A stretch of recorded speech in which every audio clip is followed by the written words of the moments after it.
Yes. The Leaf Spring Army sends its regards.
Hello, everyone. I'm the Enforcer, and I'm accompanied by Enforcer Matt.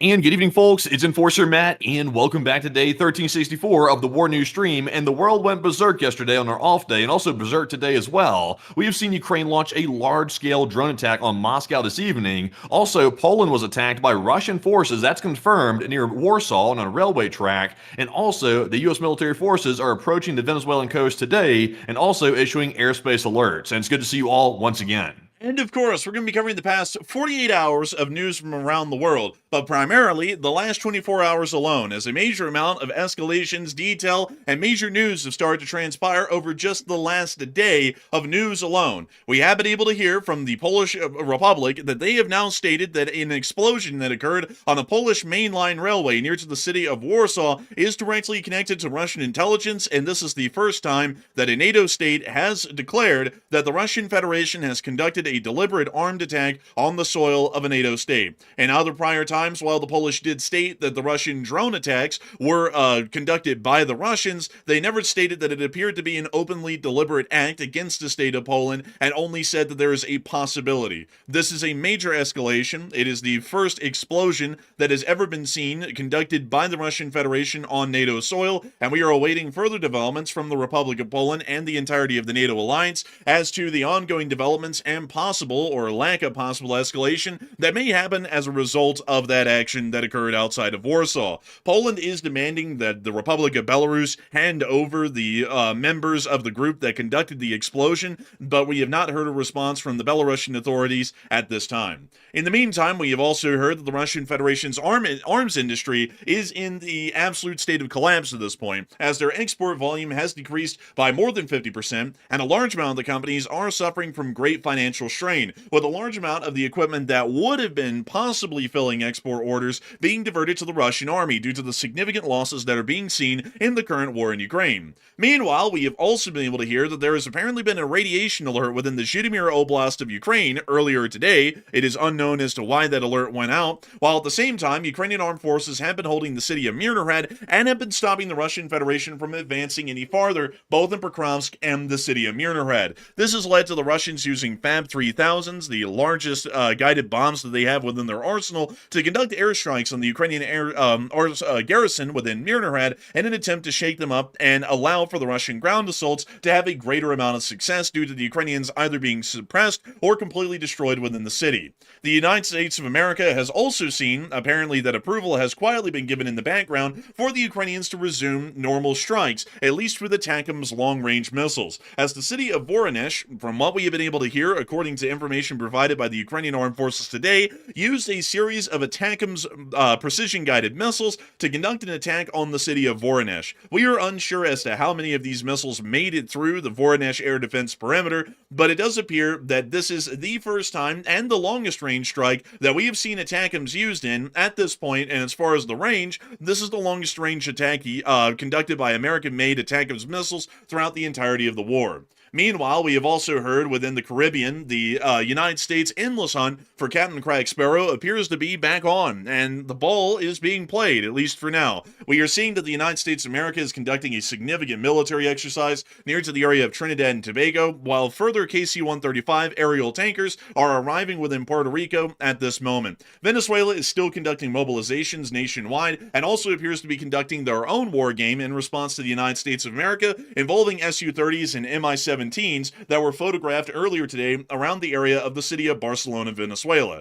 We have also seen further developments out of the Washington, D.C. area, the capital, that there's apparently a new possible plan to end the war with the Russian Federation in Ukraine. This appears to not really be going anywhere, as the Ukrainians have also stated that they will be at least attempting to reopen diplomatic channels with the Russians in Turkey tomorrow, and the Russians have already stated that they're not even going to send a single Russian diplomat or official to listen to what the Ukrainians have to say. Someone else is going to have to listen to the Ukrainians and then send that via mail to the Russians, and the Russians will most likely list that as return to sender.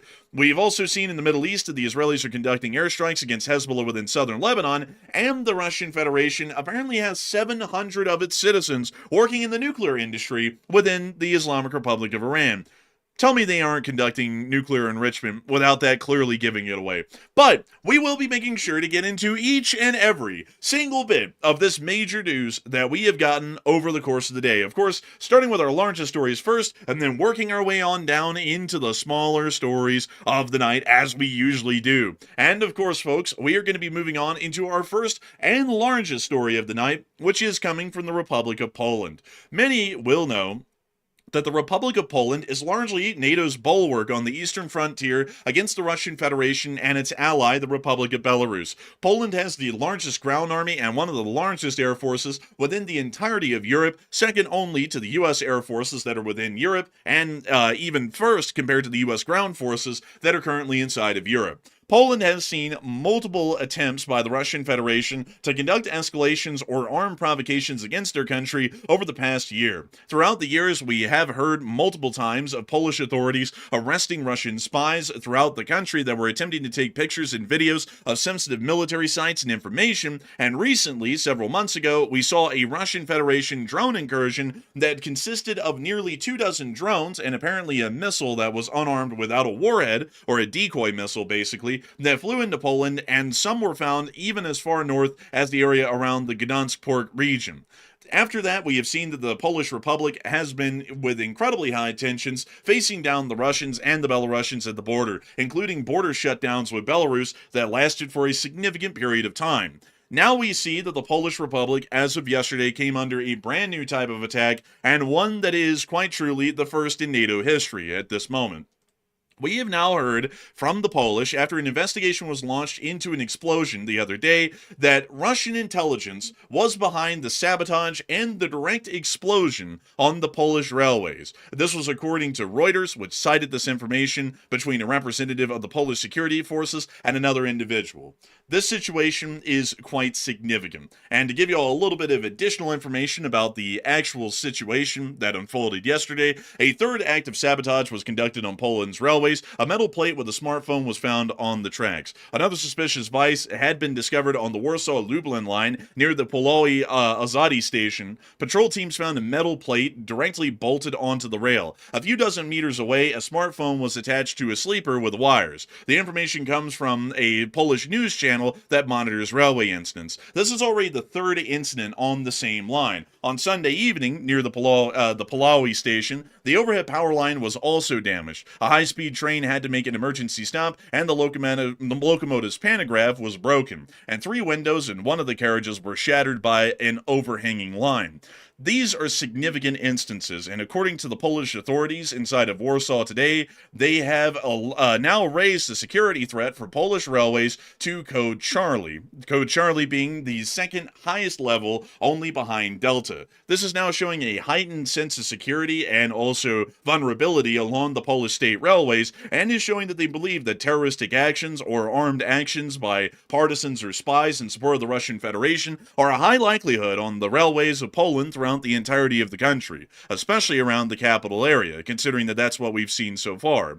Meanwhile, we have now heard that the Polish have directly stated that the Russians are also behind the attack, as after the sabotage on the Warsaw-Lublin Railway, Polish authorities say everything now points to Russian intelligence, which is the FSB, being behind the attack. Investigators are examining a camera placed near the damaged tracks and SIM cards used to remotely detonate the explosives. You gotta admit that the Polish are extremely quick in finding out who did this, because it literally happened yesterday. I think it was yesterday afternoon or early in the morning hours, sometime around that area. And the Polish have already investigated, located the suspects, and knew exactly where they fled to, which is apparently Belarus. And they even know the actual identities of the individuals that carried it out. So the Polish are on top of their intelligence game, I would say, to be able to find them that quick, and also identify that they were already working with Russian intelligence services. That's pretty impressive. I would say it is very impressive. The Polish internal security services worked day in and day out overnight, just over the past day, to be able to get all of this information and find out exactly who was involved, why it was conducted, and who was the one who was orchestrating the attack, leading them to make the statements that they made today after the attacks occurred on the Warsaw-Lublin main line. We now are hearing that the Republic of Poland has now put Belarus on the spot, as they are now demanding that the Belarusians hand over the saboteurs behind the railway explosions. According to the Polish Foreign Minister Radoslaw Sikorski, he stated, "I'm heading to the Foreign Ministry to carry out what the Prime Minister announced, to summon representatives of Russia and Belarus and push for the perpetrators to be brought under control." Earlier, Prime Minister Donald Tusk said the railway sabotage was carried out by 2 Ukrainian citizens working with Russian intelligence. After the attack, they fled to Belarus. So it does appear that the Russian Federation is directly behind the attack, and not only that, the Republic of Belarus has now given safe passage to these terrorists, for the larger part, that conducted the attack on the Warsaw-Lublin main line, and then traveled immediately across the border into Belarus, and, at least for their hope, would have disappeared into the greater nation of Belarus, or all the way into the Russian Federation at this point. The Polish still are making an absolute massive diplomatic row about the situation at the moment that has happened because of the explosions, and we are unsure as to where this is going to be going at the moment, as there are multiple different paths of action that can be taken, considering that the Polish are now directly stating that the Russian Federation and Belarus, by generally guilt by association, are now behind these attacks that were conducted just south of Warsaw. And this has led a lot of people to wonder what the Polish are about to be doing next. Of course, many people know that Article 4 is a highly likely option. And if we were to look at the NATO Charter, just to read it here really quickly, or the confines of Article 4 specifically, let me make sure to go and get that. Oh, apparently the NATO treaty is no longer existent. Let's see, let me go. Oh, no, they got rid of it finally. It finally happened. Here we are. They actually do have it. Where in the world is just the NATO Charter? Like, I just want to find the NATO Charter and just read that straight up. Okay, so let's just see if they have the copy of it on Wikipedia here. Okay, so they have a summary. Where in the world's the NATO Charter? You know, folks, I always want to make sure that we have this stuff thoroughly thought out beforehand. And, of course, every single time we've ever pulled up the NATO Charter, the NATO website has the NATO Charter. But for some reason, NATO has removed the NATO Charter from their page. I don't know why. But, let's see here. Oh my god, they just have a summary here. Do they have a copy of... Oh my god. You know what? Apparently, we won't be able to find a copy. So I'll just summarize Article 4 the best way we can without reading the direct text. So, Article 4 allows for the consultation of NATO partners in the event of what is believed to be an armed attack by an outside power outside of NATO. Generally, this is what leads into the invocation of Article 5, as that is deemed necessary during the consultation phase of Article 4, but Article 5 is also defined to be able to be invoked off of the confines of Article 6, which lays out exactly what is considered to be an armed attack that would be worthy of invoking Article 5. So, at the moment, a lot of people are throwing the idea around that the Polish are about to declare an Article 4 invocation, and they will once again convene another meeting within Brussels to discuss the current development, the fact that the Russians apparently have now been conducting armed sabotage against Poland's railways just outside of their capital, and everything else in between that could be done by the Russians in the future, the Russians are doing right now, and also what the Russian Federation may be doing in the future, and what NATO should do, or at least Poland should do, to be able to respond to such provocations and incidents whenever they arrive. And Matthew, what are people thinking about that at the moment, and what are you thinking about that as well? All right, so this is certainly a remarkable circumstance. Poland has literally come out within just 24 hours and said that they have confirmed that it was the Russian security services that attacked its railway right outside of Warsaw, which is the capital. And what happens now? And it looks like 54% said Poland will invoke NATO Article 4, which is essentially a NATO conference, while 26% said Poland will issue a strong statement, and 14% said NATO will respond in a forceful way.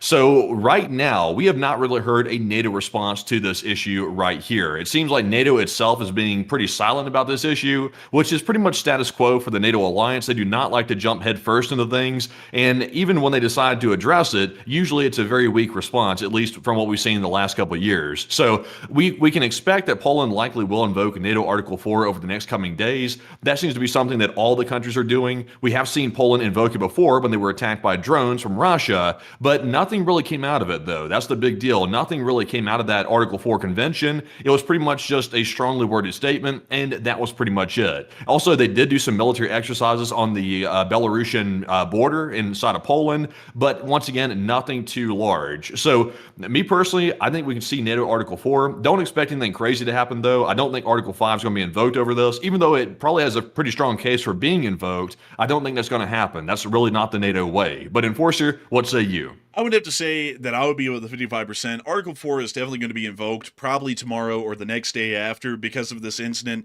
that happened with the explosion on the Polish railways. Article 4 lays out, I finally found a copy. For some reason, I had to go to the University of San Diego to find a copy of the NATO Charter. A little bit weird that NATO just doesn't have it on their website. But Article 4 states, the parties will consult together whenever, in the opinion of any of them, the territorial integrity, political independence, or security of any of the parties is threatened. This is generally what we all have started to call the strongly worded letter clause within the NATO Charter, as this points out that everyone can gather together, talk about what the Russians just did to someone, and then everyone goes, wow, that's pretty crazy, and then we all ignore it and then don't do anything beyond that, and maybe make a statement or two, but nothing really comes out of it. That's generally been what's been going on for about the whole year. Really, honestly, the whole war, if we really look at that in extension, since this started. But if we wanted to say that this was a direct armed attack on a NATO ally, then we would have to actually skip Article 5 and go down to Article 6, because Article 5 lays out the response, or generally the declaration that NATO will respond to an armed attack. But Article 5 is not something that can be conducted entirely on its own as a standalone without any parameters as to what actually constitutes some form of an armed attack. Article 6 is actually the article that defines what Article 5 can be invoked for. So, in a very confusing sense, if you are attacked, first you have to invoke Article 4, then you get to talk about whether the entirety of NATO wants to invoke Article 5. And if they want to invoke Article 5, they have to look to Article 6 for the definition of what Article 5 can be invoked for. So, Article 6 points out the following. For the purpose of Article 5, an armed attack on one or more of the parties is deemed to include an armed attack on the territory of any of the parties in Europe or North America, on the Algerian departments of France, which no longer exist, on the territory of Turkey or on the islands and the jurisdiction of any of the parties in the North Atlantic area north of the Tropic of Cancer, which is just a little bit north of the equator, on the forces, vessels, or aircraft of any of the parties when in or over these territories or any area in Europe in which occupation forces forces of any of the parties were stationed on the date when the treaty entered into force, or the Mediterranean Sea, or the North Atlantic area north of the Tropic of Cancer. So, we can say that because of this, you can invoke Article 5, because if we look at the text in the first subclause in Article 6, it states, on the territory of any of the parties in Europe or North America constitutes an attack on a NATO member. That clearly is what happened. If the Polish Republic is, in its official statement and stance, is that the Russian Federation's intelligence agencies have conducted an armed attack with an explosive on the Polish railways south of Warsaw, that is, by definition, an attack on the territory of one of the parties in Europe or North America. That actually means that this particular instance here, because of the official statement by the Polish that the Russians are behind this, and the Russian intelligence officially conducted this attack, and there were people affiliated with Russian intelligence that had been connected directly to the action, this actually does fall directly within an Article 5 invocation. Article 5 could be invoked over this if NATO wanted it to be. The problem is, however, folks, is that NATO at this point doesn't really seem to have a lot of willpower to follow through with such a strong action. We will most likely see that Article 4, like many other times over the past few months, will be invoked by Poland. They will then all gather in the NATO headquarters in Brussels to talk about what happened and what we should do. Everyone's going to say, wow, that's crazy, and we really should do something about that, but at the same time, we're really scared about the Russians doing something in response, because, you know, that could be bad. So instead of doing anything about this, we're just going to sit on it and pretend like it didn't happen and kind of leave Poland to themselves, like we've done everyone else in the alliance so far. And eventually, when some people get killed, we might make a response. But for now, we're just going to keep waiting until some people end up getting killed by a Russian explosion or a Russian bomb or a Russian drone or anything else in between. And then when people get killed, then we'll finally try and respond. So that's it's really wild. It's really wild because Putin has really done a really good job of convincing the NATO leadership that he really has nothing to lose. And excuse me, by the way. And that seems to be the main reason why Putin is mainly getting away with all these provocations against Poland and other NATO countries, is because the NATO leadership is scared to death to respond to it in any strong way whatsoever. So Putin keeps pushing the line further and further back, and NATO just keeps meeting together in these Article 4 conventions, and nothing ever happens out of it at all. Nothing. Like maybe an exercise comes out of it, but that was only a one-time thing. And it seems like they really haven't, but Russia definitely hadn't taken it seriously, and nobody else is taking it seriously either. So until NATO decides to put Russia on the back foot instead of Putin always pushing us back, then nothing's ever going to change. But that's going to take some strong leadership. It's also going to take some balls, honestly, too, to properly push back against Putin, because Putin is cornered right now. He is pushed back in a corner, and until NATO decides we're going to take that risk, then this simply isn't going to change. It isn't going to change, unfortunately, and he's apparently pulled the wool over everyone's eyes in NATO, and they're actually scared of the Russian Federation. Now, I would say that there is good cause to be scared of the Russians because they're nuclear armed, so any confrontation with them, considering that we're going to steamroll them, will turn into a nuclear conflict probably pretty quickly, within the first 2 months. But the problem here is, folks, is that it's not like we're trying to go out of our way to provoke the Russian Federation. The Russians are provoking us. Where did this bomb go off? Did it go off in Russia? No. It went off in Poland. The Russians are forcing us to respond. There's nothing else that we can do. And this isn't a situation like any other, like where the United States bombs the narco boats off of Venezuela, attempting to force the Venezuelans to respond in arms so that way we can justify a larger campaign of attacks against them. That isn't the same case. Venezuela is weakly armed compared to the United States. We're trying to draw them into a conflict so that way they give us an easy time justifying wiping the floor with them. On the other hand, the Russians are Venezuela in this scenario, yet the Russians, which are far weaker than NATO, are continuously provoking the NATO alliance and also threatening many people's lives in these endless provocations. And before someone says that this doesn't matter, unlike the United States, where Amtrak hardly runs trains over most of America's active railways, in Poland there is a huge passenger railway network that operates throughout the country. Most importantly, between Warsaw and Lublin, where this explosion went off, right near to the Puławy railway station, which is directly within the town of Puławy, right here. There was just a little bit north of this, somewhere near to this refinery, or just a little bit north of that.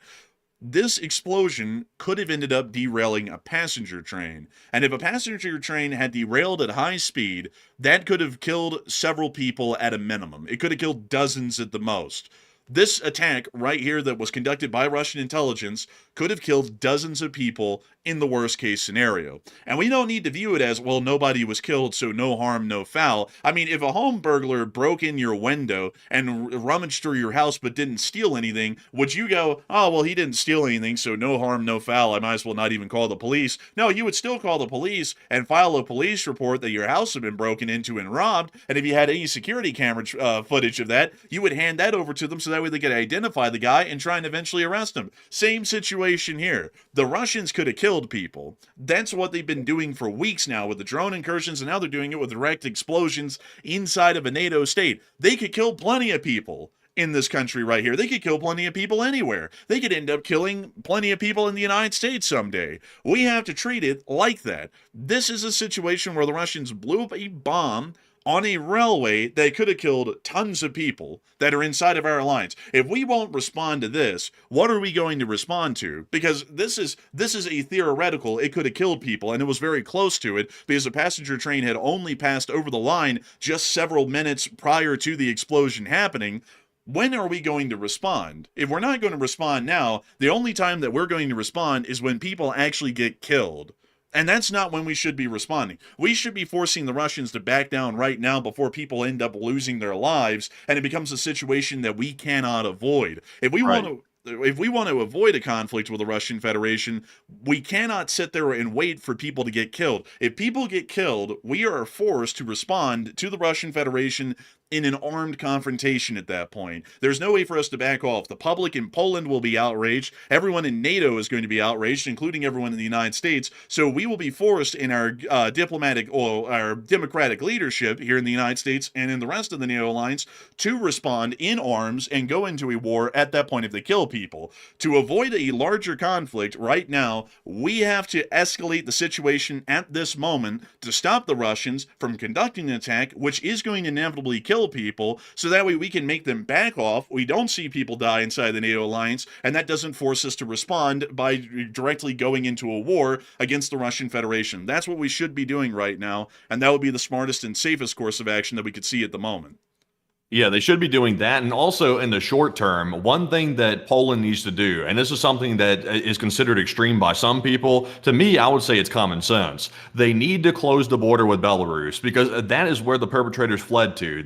These agents that were working for Russian security services, they ran and immediately fled into Belarus across the border. So because of that, and because Belarus is now assisting terrorists attacking in Polish territory, I would say it's totally logical to shut that border down completely and basically be damned with the Russian statements protesting about it, because we can't let people just take off because there's no way to catch them in time because nobody has enough time to investigate. So that's why they had a chance to flee to Belarus and escape, is because that border is wide open. So I would say this is perfect grounds to close that border and maybe possibly still let some through, but make it extremely, extremely tough to get through that border because something needs to be done in the short term while NATO's finding their balls to respond to this. I would say that Poland, at the moment, for Poland at least, and I'll talk about what we should do on our end in the United States, Poland right now would be wise to completely shut down their land borders with Kaliningrad and Belarus, and also give orders, much like they have in the past for migrants attempting to cross the border from Belarus into Poland, that if anyone attempts to bail out of their vehicle and forcefully run through a checkpoint to try and cross into Belarus, the border guards should neutralize them on site if necessary and apprehend them and arrest them when possible. These people are most likely saboteurs, infiltrators, and spies at this point that are operating for the Russian Federation and the FSB that are attempting to try and break through the border and make their way into safety on the other side. We cannot allow for those actions to happen, and Poland cannot allow for those actions to happen either, because if Poland does, there could be blood on the Polish government's hands if these people end up killing someone someday, and then they're able to run scot-free right across the border like it's a cowboy movie and they're in the other county and the sheriff can't arrest them. On the American situation, the United States should be responding quite significantly to this as well. An attack on a NATO state might as well be an attack on us. There is no difference as far as the NATO Charter is concerned. The United States is as equally as important as the Republic of Poland. And as far as we're looking at this from an alliance side of things, if Russia is conducting an armed attack on Poland that is clearly attached to them, they may as well have conducted an attack on us, because if Poland actually does invoke Article 4, and we all have to invoke Article 5 over this attack that happened yesterday, that means the United States is now in a war, like we were basically attacked by the Russians. We should be responding in that manner. We should see that the United States armed forces in Europe, U.S. Army, Africa, and Europe, should be greatly reinforced, I would say with an additional division at a minimum, and we should also see that U.S. forces are generally forward deployed into Poland if an additional division was deployed. Currently, we have 2 Atlantic Resolve rotational divisions, one based inside of Poland and the other in Romania. I would believe that a second rotational division should be stood up at this moment, once again inside of Poland, to increase the amount of U.S. armed forces that are inside of Europe. Additionally, if we want to take it to an extra level, considering that the Russians put Oreshniks in Belarus, we could also send additional B-61 tactical nuclear bombs into Europe and have them stationed inside of the Netherlands or Germany, like they are right now, to be able to give an additional nuclear deterrent to the Russian Federation conducting further actions. Those 2 actions alone are creating a building block for us to work off of later that is already showing the Russians right now that these actions will amount to war at some point, and we will be ready to fight that war when it comes around. And if the Russians want to play tactical nuclear baseball, we'll play tactical nuclear baseball right back with them and lob B-61s right at them. That generally ought to get them to back off, because if that wouldn't get them to back off, there's nothing that would make them back off, but we can still work on further escalations from that point. That's just a starting point, and we can work our way up from there to some point later on in the future. But still, a lot of people are talking about the security level being raised in Poland for the railways to level Charlie, just below level Delta, which is the highest security level that exists for the Polish railways. And a lot of people are wondering whether Russian saboteurs are going to be conducting another attack on Polish railways here within the near future. And Matthew, what are people thinking about that, and what are you thinking about that as well? All right, so that's the question. Is a new attack imminent now that basically Russia's gotten away with attacking right outside of Warsaw and nothing's really happened? Is Russia going to do it again? So 56% said yes, Russia will follow quickly, while 20% said no, Russia will not do another one, and about 5% said Poland's overreacting to this whole situation. So it appears to be that Poland believes another attack is imminent, and that's why they've raised their security level to Charlie. I would say it personally depends on the actual NATO response. If NATO takes a very weak approach to this and does really not respond in a powerful way, then I think that will embolden Russia to do this again, because all Russia has to do is recruit basically useful idiots to carry out their agenda. That's what they did this time, at least according to what we've heard, and that's not hard to do for the Russian security services. There's a lot of useful idiots out there that are willing to act on behalf of money or maybe just stupidity. So in my opinion, I think it is likely. I think Russia will follow quickly unless NATO makes a very strong counteraction to this attack. And right now, we're really not seeing that. So Poland is upset. They're obviously angry, but I don't think NATO is standing behind them on this one, which is very disconcerting to me, considering that this is literally a confirmed Russian attack on NATO soil, and that Poland's announced that within 24 hours. So I went to 57%. But Enforcer, what say you? I would be with the 57% as well. I believe that this is going to become a standard strategy of the Russians in Poland, and these attacks will start to become a lot more common. We already see the air incursions with drones and aircraft is starting to become increasingly more common from the Russian Federation, because there has been no response to it at the moment. And now, because they pretty much pushed that as far as they could, I mean, drones have been in France, Belgium, Netherlands, Germany, Denmark, Norway, Sweden, Poland, Romania, Moldova, Estonia, Latvia, Lithuania, Finland, as well as a couple of other countries like the Czech Republic, Slovakia, so on and so forth. You know, you count about 1 million of them. And considering that they pushed that as far as it can go, now they're just moving to the next thing, which is just directly bombing NATO states, like this one right here yesterday. So I would have to say they're certainly going to be conducting another attack. As a matter of fact, this is probably going to become pretty common. We'll probably see attacks expand from Poland pretty quickly into the Baltic states, into the Scandinavian nations, and then most likely into Central Europe, in Germany, Denmark, and elsewhere. That's probably where this is going to go in the future, because if we don't respond now, we're only encouraging them to keep up these sorts of actions and attacks. But before I move on from this, I did see some people asking, what in the world is a B-61? Because a lot of people have heard of the B-52 Stratofortress and the B-2 Spear Spirit and the B-1 Lancer, but nobody's ever really heard a lot about the B-61. The B-61 is this cute little bomb right here, and it's a tactical nuclear bomb.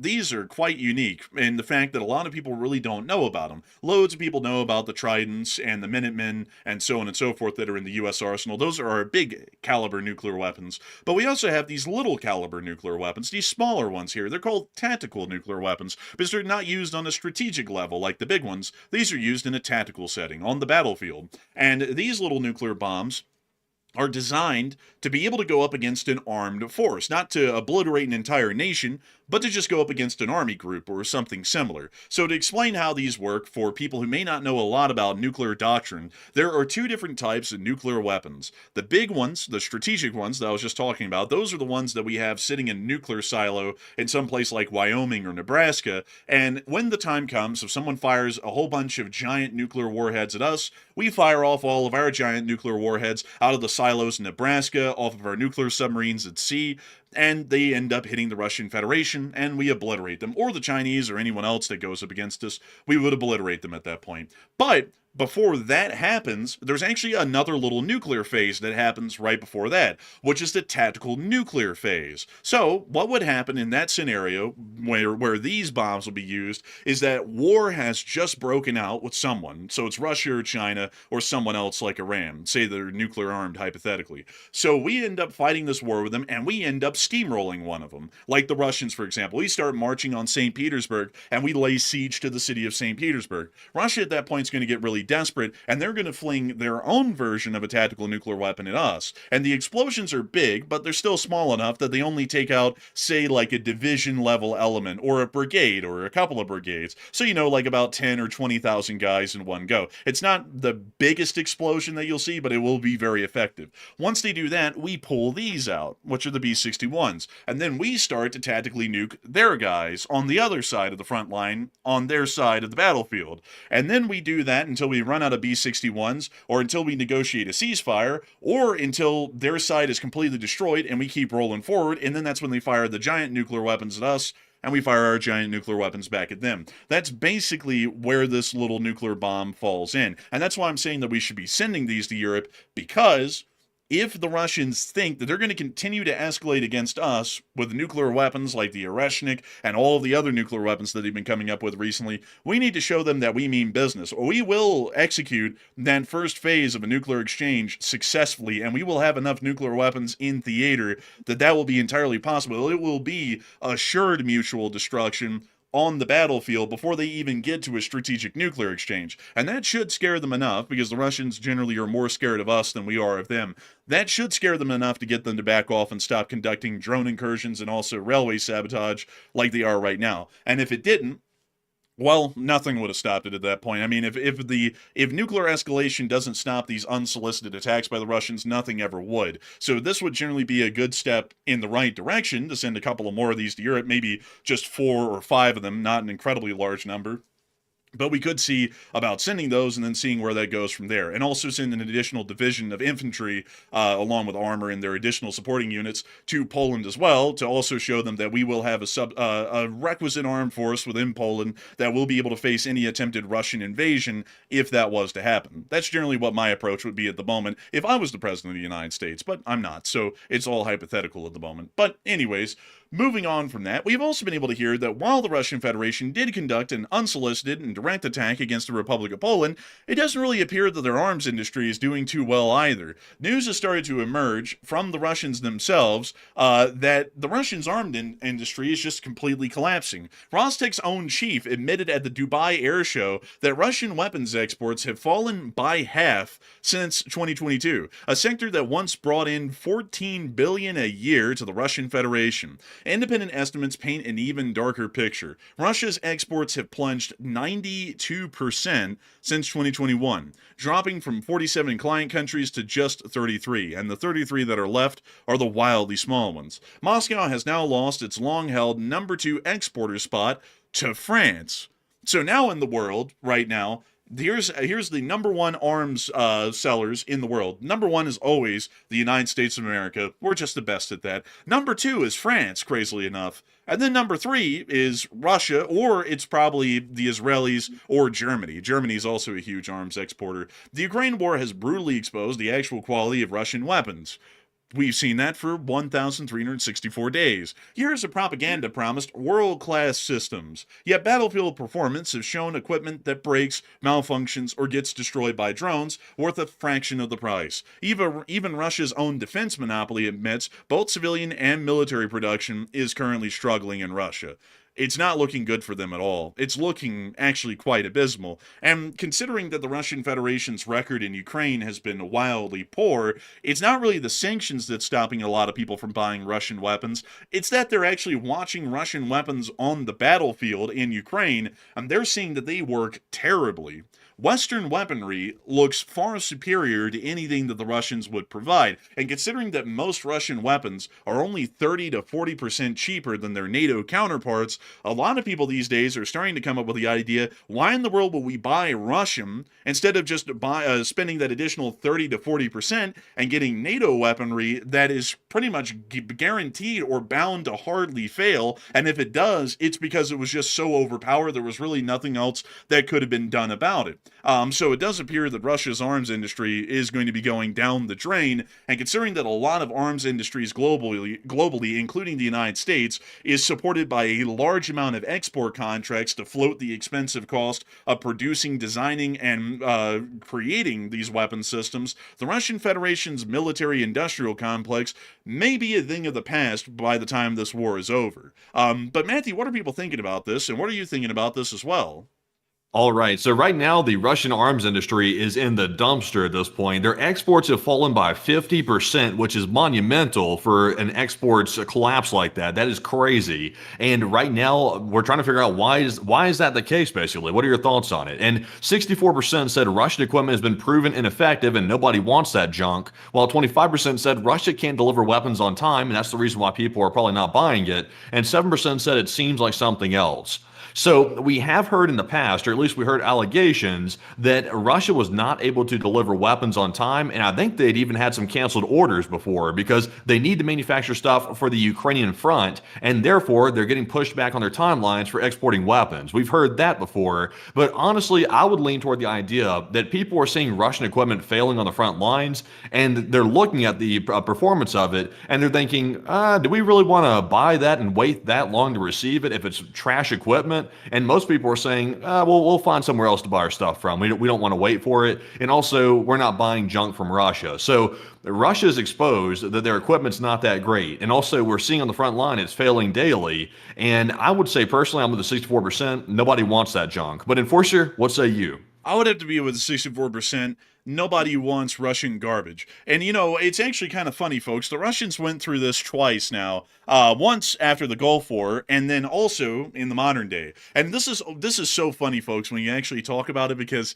it is ridiculous. So back in 1991, right when the Soviet Union was about to collapse, the Gulf War happened with the Iraqis. And we absolutely swept the floor against the Iraqis. And a lot of people look at the Iraqis in hindsight now, and they go, well, obviously, the U.S. would sweep the floor with the Iraqis. But at the time, nobody knew that. The Iraqis had the third largest army in the world in 1991. They had just gotten out of the Iran-Iraq war, so it was considered to be a highly seasoned and veteran force of men that were in the Iraqi army, and not only that, a lot of their equipment was considered to be the Soviet Union's finest equipment that could be provided. They had T-72s, they had MiG-25s, they had Scud missiles, which generally are a whole thing of their own. They also had a whole bunch of other weaponry and systems that we know of in the Russian Federation today that they're using in the war in Ukraine. And when we went to war with them in 1991, we actually anticipated, or at least Schwarzkopf stated, who was the Supreme Allied Commander of all forces that were a part of the coalition that fought against Iraq in 1991, they actually considered and thought at the time that the war against Iraq was going to be a grueling and deadly one, because they thought that the Iraqi army was well experienced, and not only that, Soviet equipment had to have been pretty good, because once again, the propaganda value had been greatly overstated. We went into the war and we absolutely swept the field. The Air Force really did most of the work, funnily enough. We knocked out most of the Soviet Union's provided air defense systems to Iraq, and then we just wiped the floor on the ground army without really even shooting at them all too much. There were some heavy battles. Many of y'all who are aficionados of the Gulf War will know there were some very heavy battles that happened directly along the Kuwaiti border and also directly across from that on the Iraqi border by the U.S. and Saudi forces that were within that area of the front. But Schwarzkopf's ingenious trapdoor strategy or tactic generally trapped the entire Iraqi army within Kuwait and forced an absolute victory from the coalition onto the Iraqis, where the Iraqis pretty much had to accept our terms or face total annihilation of their armed forces that were then trapped within Kuwait. When the Soviet Union collapsed just a couple of months after that, the Russian Federation, which was a brand new country in 1991, entered the world with everyone knowing that their equipment absolutely sucked. And not only that, the collapse of the Soviet Union allowed for a release of a great deal of classified material and information about how their weapon systems actually performed. And the results were incredibly poor. Even the Soviet Union knew that a lot of their equipment was really bad off, and they would just bury how bad it was and then say that it was great. So a load of people back then really didn't want to buy Russian equipment. So fast forward into the mid-2000s, and Russia started to try and change their image, especially to try and capture that generally export market that makes a great deal of money. So let me show y'all what they would do. This is the best example that I can always show y'all. They would take these, which are the T-72As, which is generally what they had in most of the Russian army. If they didn't have one of these, they had a T-72B, which is this one right here. Most of them kind of looked like this, generally around the mid-2000s. So they took these and they said, nobody wants to buy these anymore because they're pretty damn bad off. The only people who want to buy them are in Africa because they have no money, so this is all they can afford, or no one's buying them at all. So we need to come up with something better. So what they did is that they started to create the T-90. And the T-90 is a great story. Not this one, by the way. This is the other upgrade that they did to try and make him look a little bit better. This is the one that they came up with. This is a T-72, but they took the turret off, the old turret off, and they put a new one on. It's basically the same turret. The only difference is that they have these the electronic warfare systems on the front. Basically, the glowing red eyeballs, if y'all have ever looked at a T-90 with these turned on. It was supposed to be able to stop anti-tank guided missiles from hitting the tank. Those have been proven to be completely ineffective now. They don't work at all. But they also added a couple of thermal systems to the tank, and then they said, this is the greatest thing since sliced bread, and the T-90 can go up against an M1 Abrams, a Leopard 2, and a Challenger 2 any day of the week and even when. And then a whole bunch of people for some reason started to believe that. Then they would upgrade it even further into this. This, like this tank right here, is this just heavily upgraded. The turret was replaced, and they put on a whole bunch of additional armor. This is a T-90 Imprivory, and they say that this thing is so great, at least before the war, of course, before everyone found out how great it really was. They would say that this thing is so great, no tank can ever compare. It's just the greatest thing in the world. It's not that weak, pansy American stuff, and M1A2 Abrams with depleted uranium armor in the turret cheeks. Not anything like that at all. This thing is even better than that and does better in every single way. It's efficient, it's Russian, and it can survive, being thrown in a volcano with lava spewing out of it and come out the other side just fine. And then in Ukraine, these things got blown up in the dozens. As a matter of fact, the T-72 has practically gone extinct in most of the Russian army and most of the Russian army's tank corps because they've been completely destroyed in Ukraine. And that's generally how bad off they've been doing in every category of the whole war. Look at any BMP, look at any BTR, look at any of the T-72 series, the T-80s, the T-90s, or the T-62s and the T-55s, which are hopeless, at least the T-62 and the T-55s. They've all been doing that badly. And everyone around the world that was once buying their stuff is going, it's doing poorly. Why in the world would we buy that? So a lot of countries have actually been going and just canceling their contracts. And on top of that, Russia isn't even able to fulfill a lot of these contracts because of the war in Ukraine. Because they're losing so many of these vehicles, they hardly even get to sell the ones that they are able to make or generally refurbish into something new. Whenever they make a new one, technically, instead of sending that out to fulfill the export orders that they have on file, they send it to the Russian army and they tell that contract holder, we're sorry, but we're in a war right now and we need the tank, so y'all are just going to have to wait until we get some spare tanks to send y'all. And they never get spare tanks because they're always losing them quicker than they can make them.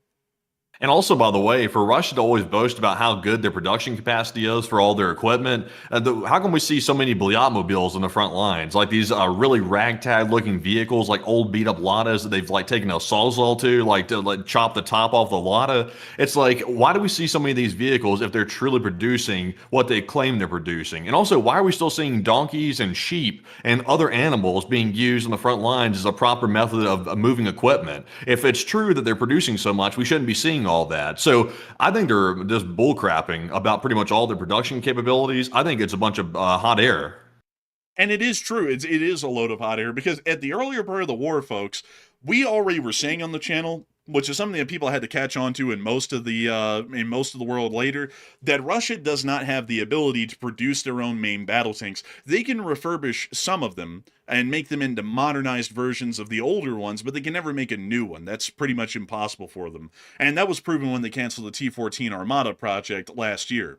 But these vehicles, like the Ural 4320 and the KAMAZ 5350, were actually expected to be produced well into the future because these vehicles are not incredibly complex to produce. They're generally made, well, the engine blocks are made out of cast of steel, generally, and the frames are generally made out of sheet steel or some form of aluminum. And the Russians have a pretty ample supply of aluminum from the Central Asian states and from themselves, generally, although the United States is the larger producer of aluminum in the world.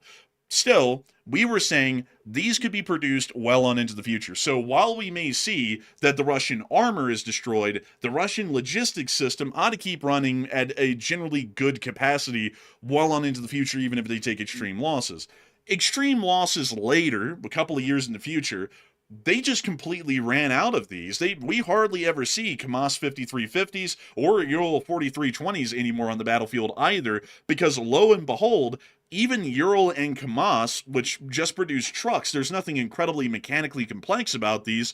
They don't even have the ability to make these in large numbers. So these practically disappeared. And with that, disappeared most of Russia's ability to actually supply their armed forces. These trucks here can carry about 10 tons or so of cargo each. Both the 5350 and also the 4320. Both of them can carry about 10 tons each. Because these are all largely gone, the Russians have now resorted to using a lot of Nivas, which appear to be the most common version of vehicle that is used on the front line. And these can only carry, at most, maybe two people and maybe 200 or 300 pounds of supplies each, which is a huge reduction from Yeah. 10 tons per vehicle. What a goofy looking thing too. Like just from a standpoint of like how this thing looks, it's really like horrific looking. Obviously, Ladas aren't known for being, stylish vehicles, but that's pretty rough right there. You think that Russia would realize at some point that they might need to design or produce some new vehicle that's cheap and inexpensive and easy to make, like that takes very little materials, that would be better than a Lada, but not more complex to make than a Lada necessarily. It seems like they would do something like that, like maybe like a Willys or something like that. Not trying to give Russia ideas, and also they don't have the expertise to even pull it off in the first place because all their like truck manufacturers are laying people off. So it's not like they have the money to design a new vehicle, and also they don't have the money to buy the tooling either. So it's just you have the Buhanka, of course. This is an option as well, but I mean, it's a van. It's not like a open top thing where you can load stuff in the top. You have to push it into the van. And also, can they even produce these either? It's like, are these even being produced properly at this point? These, is crazily enough, these actually are still being produced in somewhat larger numbers. But when I say larger numbers, that's compared to other supply lines, which are producing maybe a handful of vehicles weekly. And the UAZ 452s come out, I think, in like a couple of dozen every week or so. So it's not really a huge difference in supply availability. And these are also running out from what we know as well. Yeah, these right here are just I mean these are pitiful right here. These things are like a joke the way they look. It's like a Scooby van, but the commie edition. And it's really a sad thing. And these don't last any time at all. Like these are the main vehicles we see getting blown up by drone footage. When you see drones hitting something, it's usually a Buhanka getting absolutely blasted in these videos. So they don't last long. And also they're not armored either. So it's just pretty much you're pretty much dead if you get caught in a Buhanka and a drone's coming at you. And once again, because of this vehicle's lighter suspension, its cargo carrying capacity isn't really that big. And let me make sure here really quickly that we get, let's see, how much cargo can a UAZ 452 carry? Let's find that out. So, it can carry loads up to 850 kilograms, which is about 1,000 pounds, but that's if no one's in the vehicle. Usually there are Russian soldiers in the vehicle along with the supplies, and if they are carrying 6 passengers, they can only carry 450 kilograms of cargo per one of these vans. So this van still has a very small fraction of the cargo carrying capacity of a 4320 or a 5350. Once again, they're completely falling apart. Even in the simple categories of producing larger supply trucks, they can't even produce those either. So who the hell would want to buy them? And secondly, who could buy them, because they can't even make any of them hardly anymore. But with that, I hope we've been able to address the Russian arms industry collapsing rabbit hole the best that we possibly can, considering that it's probably one of the wildest shifts that we've ever seen in the modern day. Everyone went from believing that the AK was the everyman's rifle to now everyone's pretty much given up the AK and everyone's trying to find an M4 or some other similar variant of rifle like that to be able to use on the battlefield, practically everywhere. But anyways, moving on from that, it is time for us to get on into some other major news that has been happening over the course of the day, which is going to be taking us on into the Caribbean and on into America's hunt for Captain Crack Sparrow, which is everyone's favorite news segment of every single day because we get to say that joke every time we move into the segment. But before we move on into that news, I do want to make sure that we take a brief moment to say, holy moly, folks, thank you all so much for watching so far. We have had 64,000 people watch this stream in the first hour alone. Whoa. And 14.5 thousand people have been here at the peak. Pretty much everyone's still here right now. I got to thank y'all all so much for watching so far. I hope y'all been enjoying this news. We're about to be getting on into the rest of it, and also the incredibly interesting developments out of the Eastern Caribbean and the hunt for Captain Crack Sparrow, which is coming around the corner right now. But if y'all been enjoying this so far, please make sure to subscribe and take a little bit of moment to get a drink of water and cook up some popcorn, because we are going to be taking a brief intermission to answer a couple of questions from the chat, and then move on into the second segment of the news, where we get to cover the rest of everything going on around the world, which will include the Caribbean, Central Asia, the Middle East, and also the rest of the European news and the front lines in Ukraine. But before we move on into that, we actually will have to stop for a moment to cover some breaking news. And so, Matthew, what do we got? All right, so breaking news. Also, by the way, Enforcer, while I'm saying this breaking news right here, please be pulling up Flight Radar 24 so we can get a gist of what's happening right now over the airspace of Poland. We are seeing a massive air operation right now by NATO air forces over Poland. It looks like a large-scale drone attack is being conducted by Russia against Ukraine, and a lot of the drones appear to be heading toward the border with Poland, and nobody's really sure right now if this is actually going to be an attack on Poland or not. So it looks like we're seeing multiple NATO aircraft in the air. We're seeing an E-3 Sentry in the air. Also, we're seeing an Airbus A330 multi-role tanker in the air, as well as a Saab early warning aircraft. And also, we're seeing some more as well. It appears to be the Spanish have also put up an Airbus A400, and we're seeing a lot of aircraft in the skies right now. So I'm trying to get a gist of where these drones are coming in from. They must be heading toward maybe Lviv, I'm guessing, toward the Polish border. But right now we see these NATO aircraft are running patterns, which is usually what we see when drones are heading toward Poland. So waiting to see what this is going to be. We're not really sure where this is going. But Enforcer, if you could, run us through where these aircraft are currently and what appears to be the hotspots. So currently we are seeing a couple of NATO aircraft in the sky at the moment, including a NATO A330. I believe that is actually an in-air tanker, and that is correct. It actually has a fuel boom near to the rear, so it's an A330 Voyager, which is currently within the southeastern area of Poland, suggesting that Operation Eastern Sentinel, which provides an air garrison for NATO in Poland at the moment, comprised of several British Eurofighter Typhoons, French Mirage 2000s, and several other national aircraft, including that of the Spanish and so on, are most likely airborne within the area and preparing to shoot down any drones that may cross the border.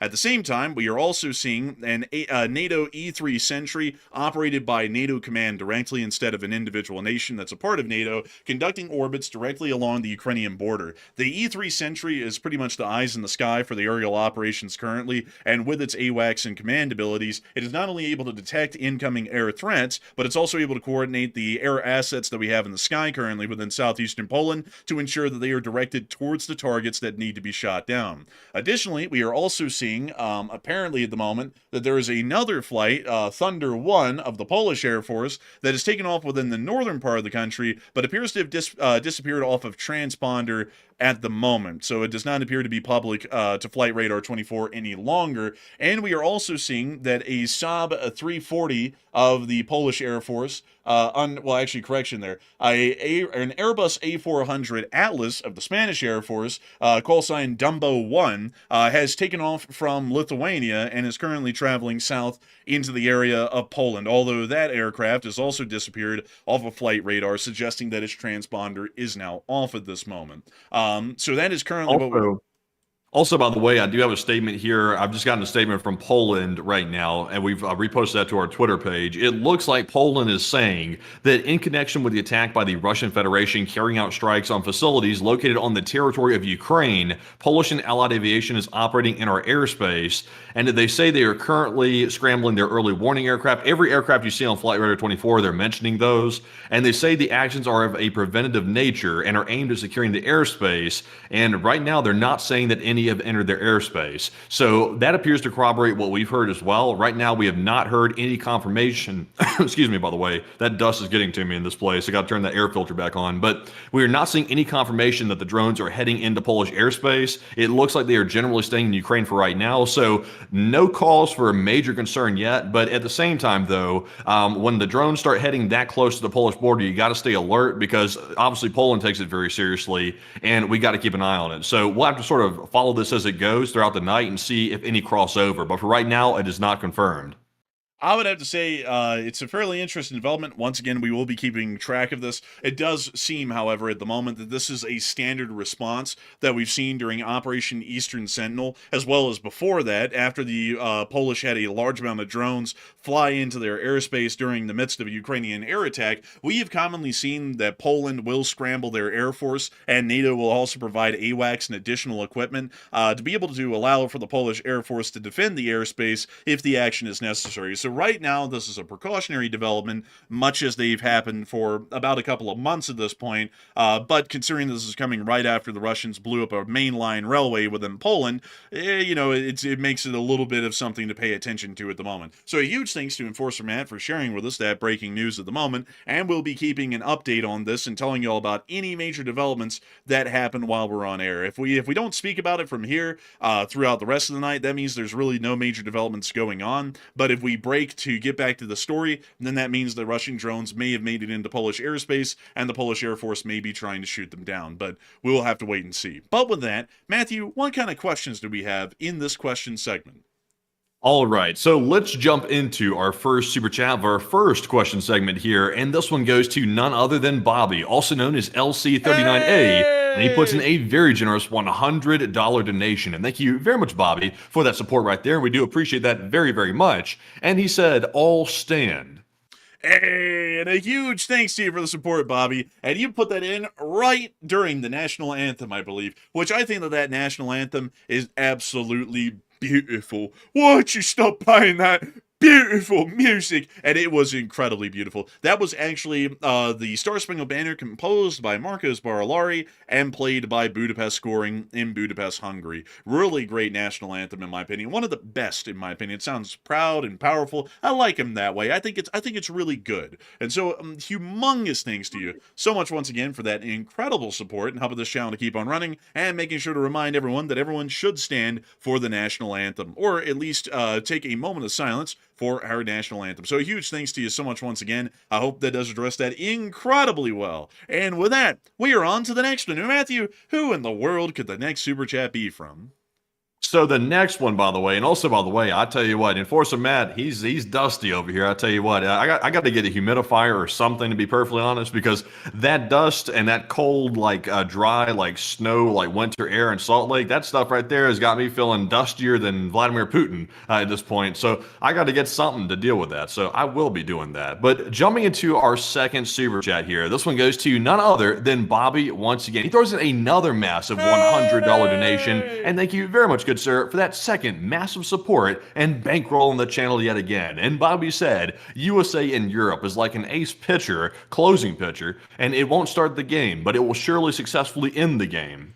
You know, historically, that is 100% correct. America never gets involved in the wars in Europe, at least at their start, but they will finish every war in Europe. It always happens that way. It's always interesting that way. I hope this time that's not the case. We get involved from the outset. I think that would be a good thing to do. But we always have this way of ending out the games pretty well. I like it. I like it, folks. Speaking of that, the Russians have this idea in their heads that they single-handedly won the Second World War, basically lost 30 million people. But my counter is, Russians die like lemmings on the battlefield, historically every time, so that doesn't really count. And secondly, they wouldn't have been able to fight at all if we didn't provide them with every single truck, airplane, and tank that they used throughout the rest of the war. So I would generally say they would have lost the Second World War if it wasn't for the United States, because we didn't give them every single thing that they needed to be able to run their show. They wouldn't have had a show to run through the Second World War. They probably would have lost in 1942.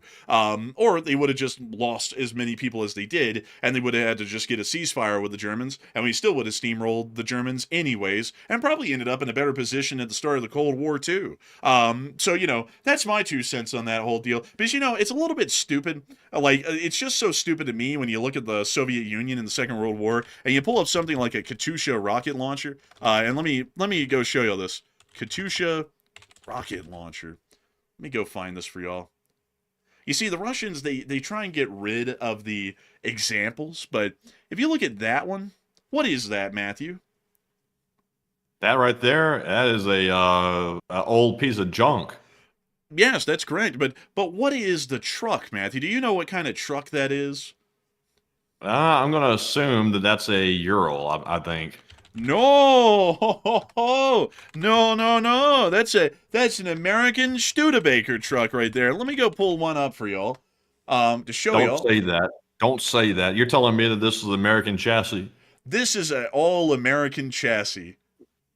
Now that right there, how'd they get their hands on those, by the way? Oh, well, it was this great, wonderful thing that we did called the Lend-Lease, where we just gave them a whole bunch of stuff to go fight the war, and they never thanked us for it later, or even paid us back. But also, some people are saying, it's a Ford. This is actually the Ford, which is technically a ZIL 5, which is a complete ripoff of the Model A. And then we also didn't really send any of those to them in the Second World War, but we did send them a gazillion of these Studebakers. And I'll show you all this right here.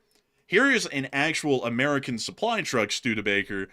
There's the the Soviet Katyusha Studebaker. Same truck, same chassis in both of these pictures.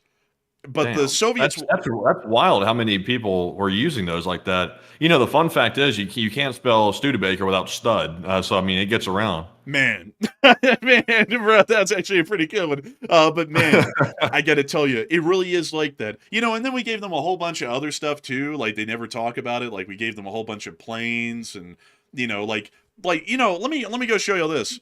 A Soviet Airacobra. This is an American Airacobra. This is the Soviet Airacobra.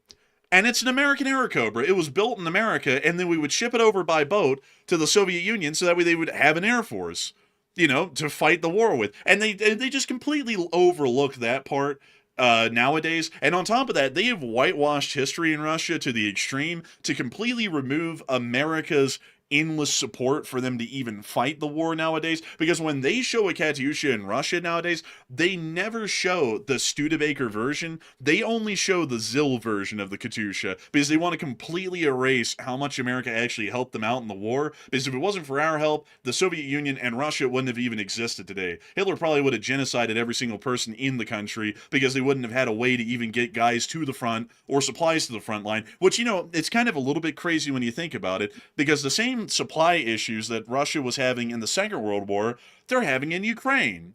That's like crazy. It's been 80 years, and more so almost 90 now. They still haven't learned.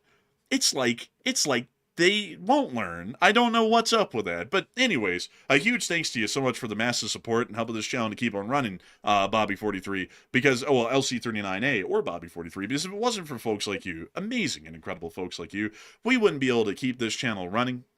We wouldn't be able to make this thing possible, and we wouldn't be able to point out why the Allies, not the Soviet Union, but the Allies are number one. We are the best, baby. We are the best. Teach everybody. We said that. A huge thanks to you for the support and helping this channel to keep on running. And with that, we are on to the final question of this segment. So, Matthew, what is the last question of this segment before we get on into the rest of the news? Also, by the way, I don't know what's got it happening tonight, but the Russian bots have gotten triggered over something. Like, even with subscriber only mode turned on, the Russian bots are still finding their way up in here. I think they're waiting the 5 minutes and subscribing and sitting around. So that's quite interesting right there. So something's got them triggered. I'm not sure what it is at this point. Maybe, I'm not really sure, because we did see that Russian forces attacked Poland. So maybe they're out here trying to dispel the rumors or the facts that Russia attacked Poland. I'm not sure, but they seem to be wound up tonight. But jumping into our third super chat here, our last one, this one goes to Fred Zerzal, and Fred puts in a $50 support. And thank you very much, Fred, for that generous support right there. And he said, I heard that a Hamas training base was found on an island along the Venezuelan coast. And what are your thoughts, if any? That's very interesting. I think we heard about that a long time ago. With that, I would just say that it's not really that big of a deal, because there's actually Hamas training camps here in America. They're like out in the woods and stuff in Mississippi. We actually knew about one, and because they technically weren't doing anything illegal, no one could do anything about them. But there was I forgot what it was, man. It was some sort of radical training camp for like ISIS or Hezbollah or Hamas or someone that was in the middle of the backwoods rumor, by the way. It was? That was a backwoods.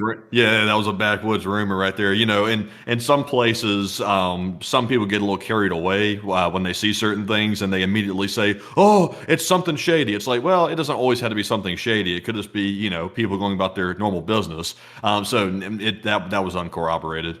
But there are groups of people, like little cells and stuff, that are affiliate themselves with Hamas, Hezbollah, the Houthis, and ISIS, and so on and so forth in America, because many of y'all will know of all of the different sorts of things that have happened in the past in America, including the San Bernardino attack, which the San Bernardino attack was conducted by two people, I believe, who professed loyalty to ISIS. They had been radicalized online, but practically created their own domestic terror cell within California and then conducted that attack. So there's always groups like that out there around the world. Thankfully, the FBI and the CIA are usually very much on top of finding these people, infiltrating them, and then bringing them to justice before they can conduct heinous acts most of the time. Unfortunately, they can't catch them all the time, but most of the time they catch them. But hearing that there's some sort of a Hamas training camp outside of Venezuela, it's not that crazy to hear, because there's always people getting radicalized online and always have these crazy groups here and there. And I have a feeling that with Venezuela, considering that they really have no affiliation with Hamas's fight in the Gaza Strip, it's probably another self-radicalized group or cell that created their own training camp within Venezuela without Maduro's blessing. Because I would find it really hard to believe that Venezuela would ever support Hamas's fight in the Gaza Strip, because they have no dog in that fight. There's no way they could even benefit from that if Hamas did win. So why even get involved in that at all as far as Venezuela is concerned? So it's probably a self-radicalized group of nuts. That's generally what I'd assume. But I might be wrong. It might actually be something that Venezuela put their blessing on, and it exists by authority of the Venezuelan government. But I'm thinking that that's probably going to be less likely than not. But with that, I hope that does address that question well, Fred. And a great thing to see here tonight. I got to thank you massively for support. And I hope that you've been enjoying this channel. I hope that you've been enjoying it greatly tonight, because it's a great thing to have folks around that we've always heard their names for a good while. And it's good to see that you're here tonight and supporting the channel, Fred. And so a huge thanks to you so much once again for the support and helping this channel to keep on running. And with that, folks, it's time for us to get on into the rest of the news for the night. Also, by the way, before we move on with our normal news coverage real quick, let's quickly return back to that breaking news for a second, because I've been doing some research while I've been going through the question segment, and I actually have a map. It looks like Igor Gherkin's Twitter account, believe it or not, actually posted a map showing the current drone attack by the Russians on Ukraine, and we get a very strong sense of why Poland is taking very strong action right now. It looks like a lot of these drones that Russia has launched is heading toward the most the most westernly part of Ukraine, toward Lviv, and that is why the Polish are freaking out, because it looks like a lot of them are heading right to the border with Poland. So that appears to be the status quo right now. So once again, no confirmation that any of them have crossed over into Poland. It appears to be an attack limited to Ukraine. It just happens to be very, very close to Polish territory. So, Enforcer, what do you make of it? It appears that the Russian Federation is probably trying to attack major supply hubs and corridors directly along the border, and that's why we're seeing high prevalence of drones within western Ukraine, and they're pretty much bypassing everything else at the moment, except for Kyiv, which is also under an extremely high drone alert at the moment. So that would seem to be what's going on right now and what this attack is generally targeting and trying to knock out. So very interesting sort of development there, and also giving us a good reason why the Polish are on such a high alert, because with such a large density of drones just dozens of miles from the Polish-Ukrainian border, the chances are pretty high several of these could try and cross over in the midst of this attack. So with that, I hope that does address that well. And now it's time for us, folks, to move on into the funnest news segment of the night, which is America's hunt for Captain Crack Sparrow. The news segment has finally come around, folks. That is actually, by the way, folks, going to be the official name on the channel from this point on of the U.S.-Venezuela situation, is going to be the American hunt for Captain Crack Sparrow. That's what we're calling it from here on. It's a funny name. It's actually kind of a little cheeky, and also it's just fun to say, and I get a laugh out of it every time I say it, and a lot of people get a laugh out of it every time we say it in the chat. Moving on down into this area, however, America has been continuing their actions against Captain Crack Sparrow and his gang of 40 thieves in Venezuela over the course of the day. The United States of America has now begun its military exercises with Trinidad and Tobago, with footage being published by U.S. Southcom Command of the USS Iwo Jima and its amphibious Ready Group conducting exercises near to the area of the island. It was actually noted on satellite photography from the Sentinel-2 that the Iwo Jima itself was spotted about 73 kilometers from Venezuela and 70 kilometers from Trinidad and Tobago, incredibly close to the coasts of both nations. Simultaneously, we also got footage showing us of the ongoing live fire exercises that were being conducted within Southcom's command, with some footage being published by the United States Marine Corps here in this clip. Was that the sound from it, or did it sound like movie prop sound or something? I think it was like movie prop sounds. Honestly, like I'm thinking that. Because it never sounds that clean. Yeah, it's Oh, this is phony. This is so phony, man. Why'd they have to add in fake sounds to it? I mean, we didn't need that. I just want the real deal. If it sounds lame, it sounds lame. Oh, wow. They've got the... Oh, man. They've started getting into this this type of video making, I see. Man, I mean, I'm not going to lie, folks. Why do they have to put in the... like fake sounds? Like, why do they have to do that? Because if this audio was real, folks, it would sound like hell. Like you would hear...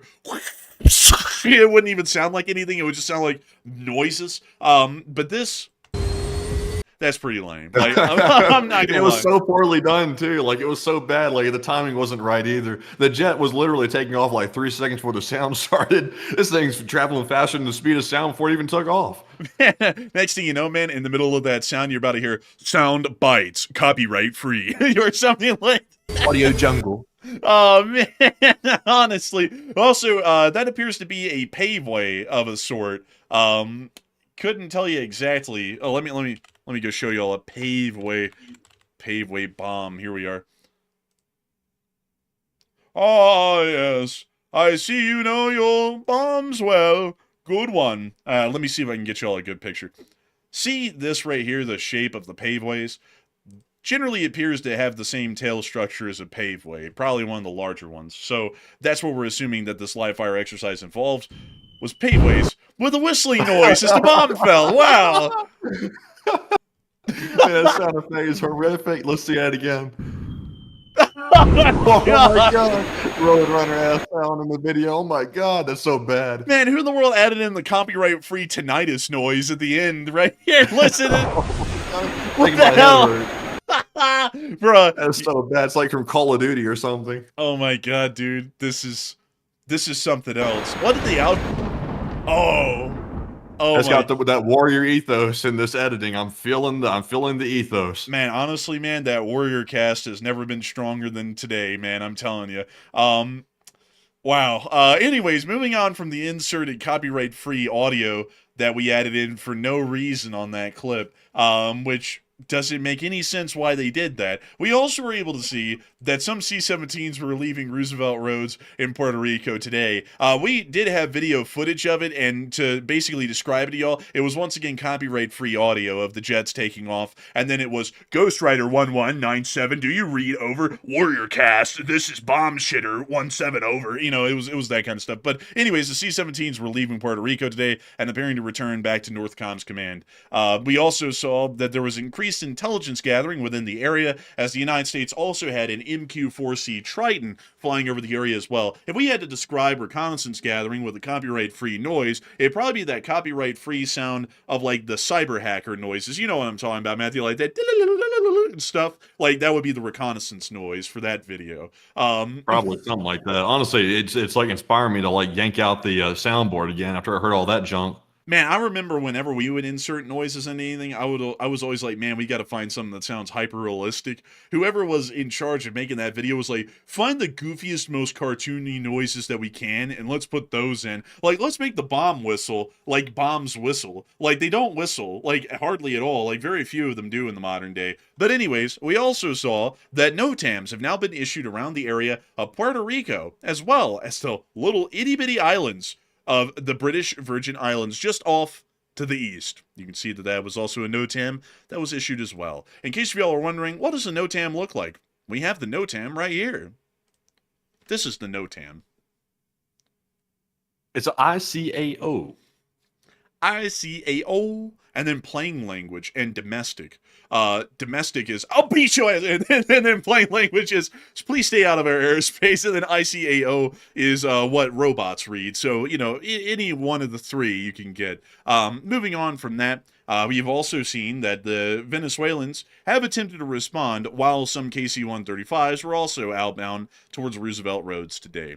The Venezuelans have tried to put up their best resistance they can. Mobilizations are continuing throughout the country in preparation for a U.S. action against the nation, while at the same time, they also were flying Su-30s over Barcelona, Venezuela today, and also Mi-17s. We also saw that the C-130 was airborne, flying west away from Barcelona, Venezuela, and we also saw some pictures taken of military activities, including that of what appears to be an Mi-17 helicopter that was flying over the area, along with the C-130-ish looking aircraft, although that was really hard to tell.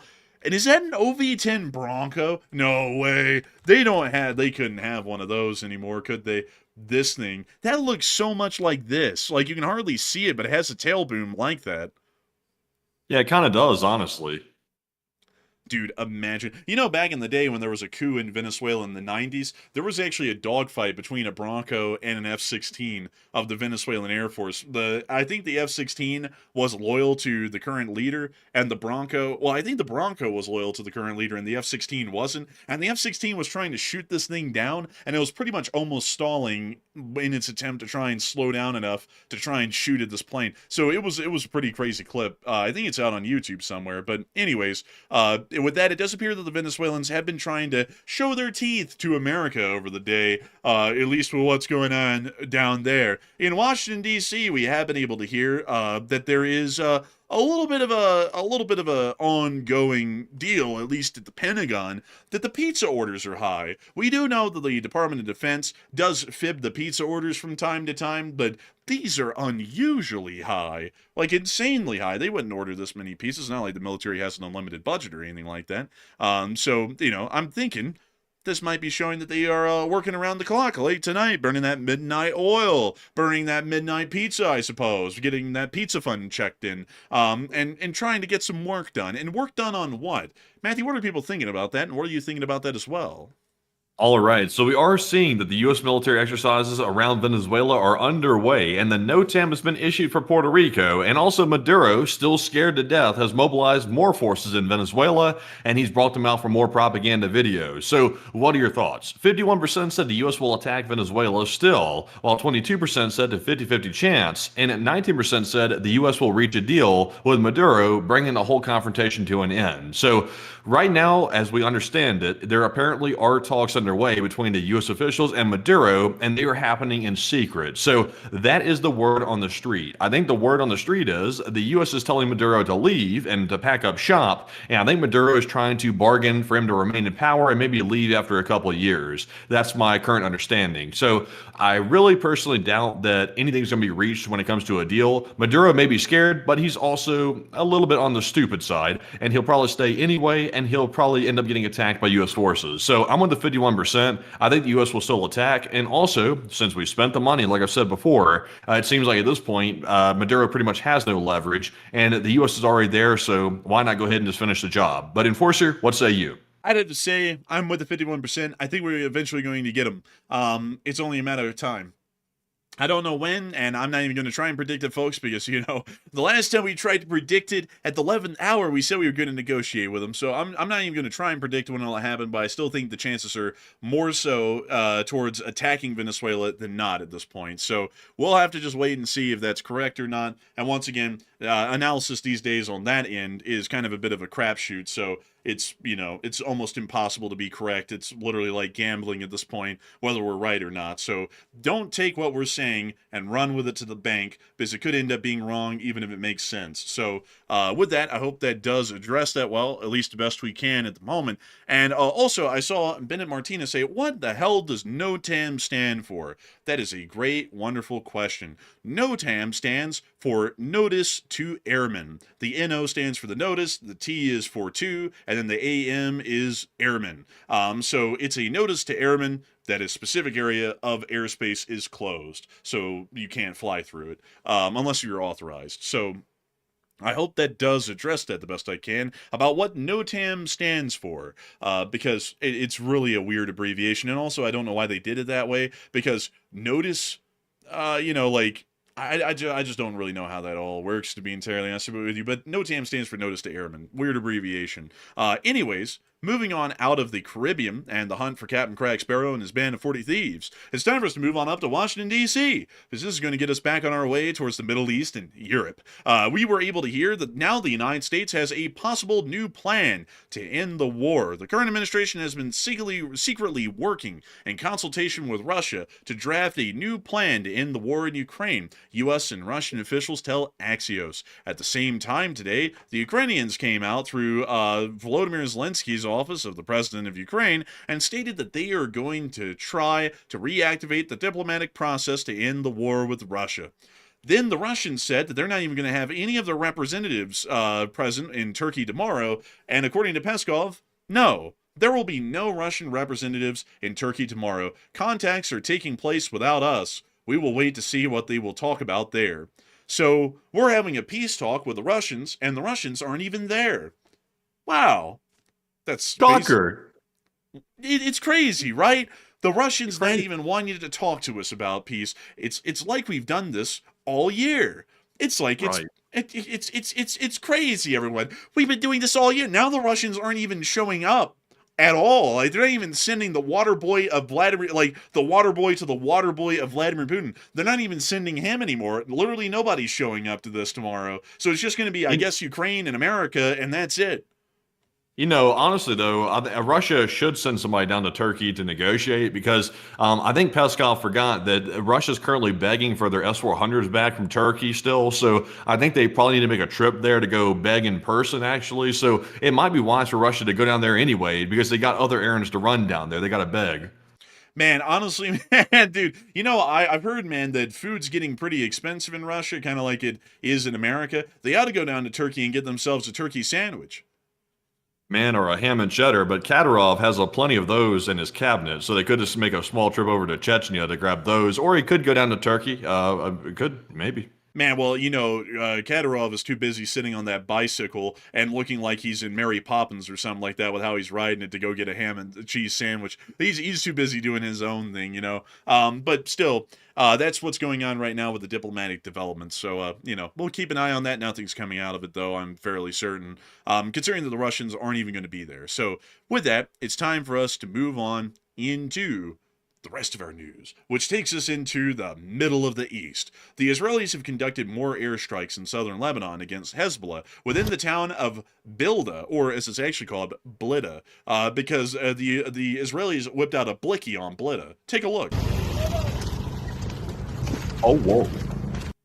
Man, it's cooking. Do you smell what the Israelis are cooking? Well, you should, because they're cooking someone every day down there. We also saw in Tehran, in the Islamic Republic of Iran, that according to information that has now been published from Ross Adam, about 700, that's right, 700 Russian specialists are currently helping Iran build the second and third reactors at the Bushehr nuclear facility.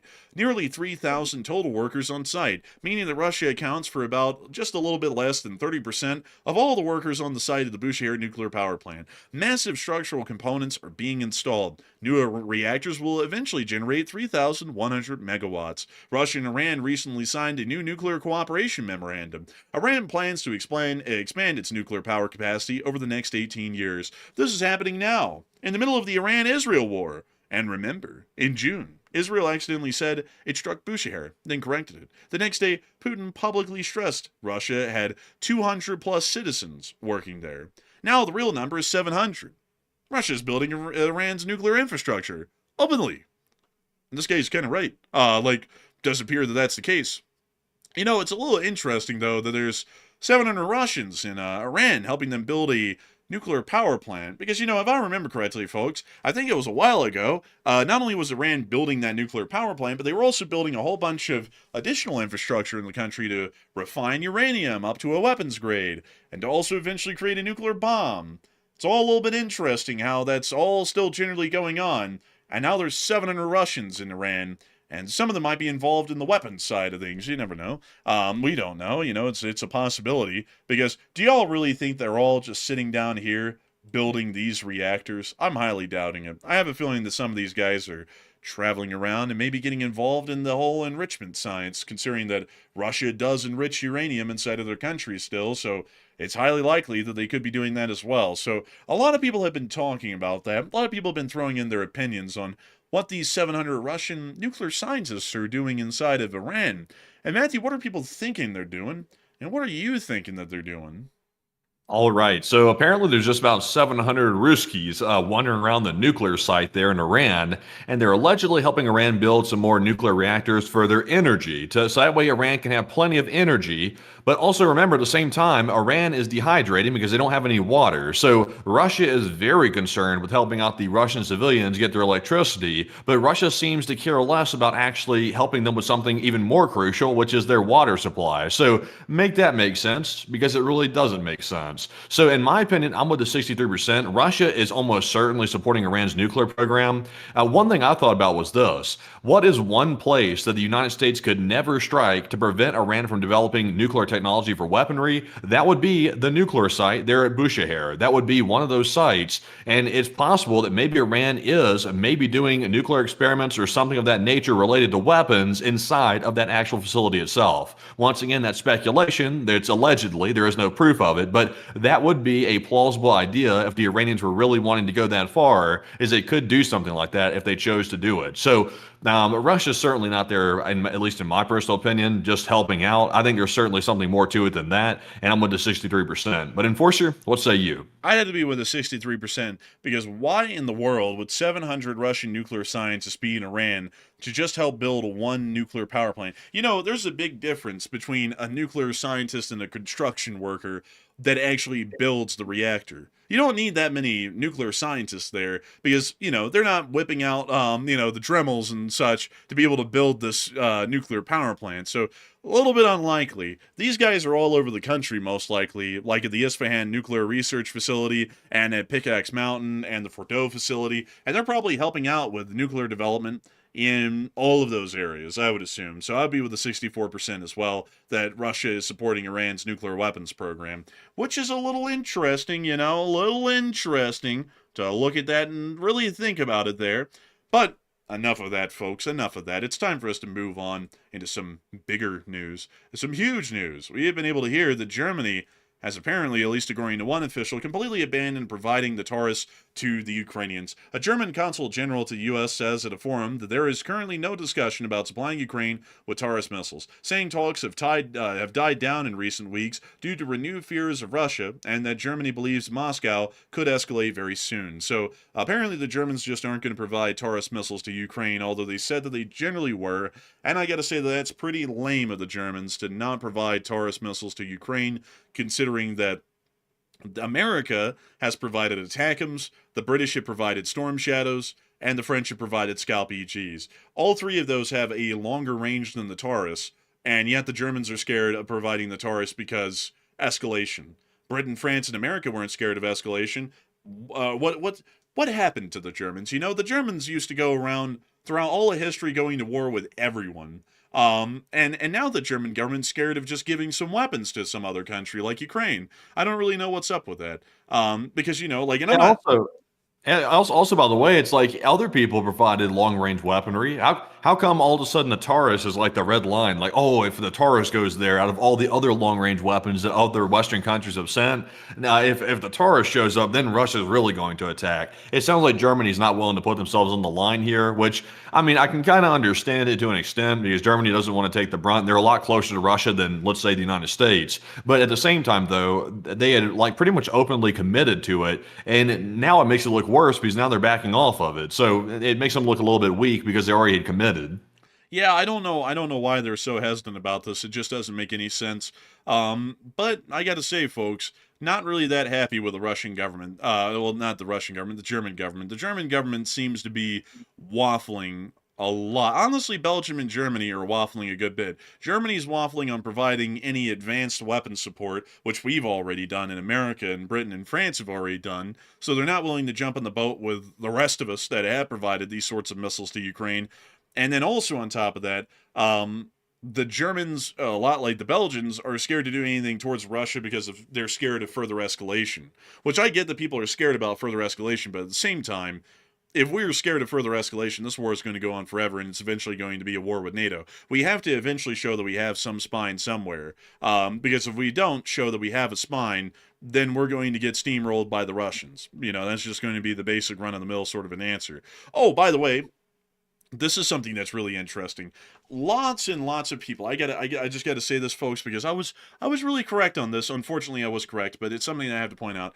Lots and lots of people wanted to tell me personally, because I'm usually the one who does the in-depth military analysis side of things, that NATO could mobilize within the hour if Russia attacked NATO, and there would be forces literally fighting the Russians within hour one of the Russians attempting to invade the Suwalki Gap. I stated that that wasn't really true, and it would most likely take 3 weeks to a month, somewhere around that period, to be able to get forces into that area in any sizable number. A lot of people wanted to bump that and say that that's just not true. NATO could clearly and quickly get a load of forces right into the Suwalki Gap immediately without the mobilization taking a long period of time.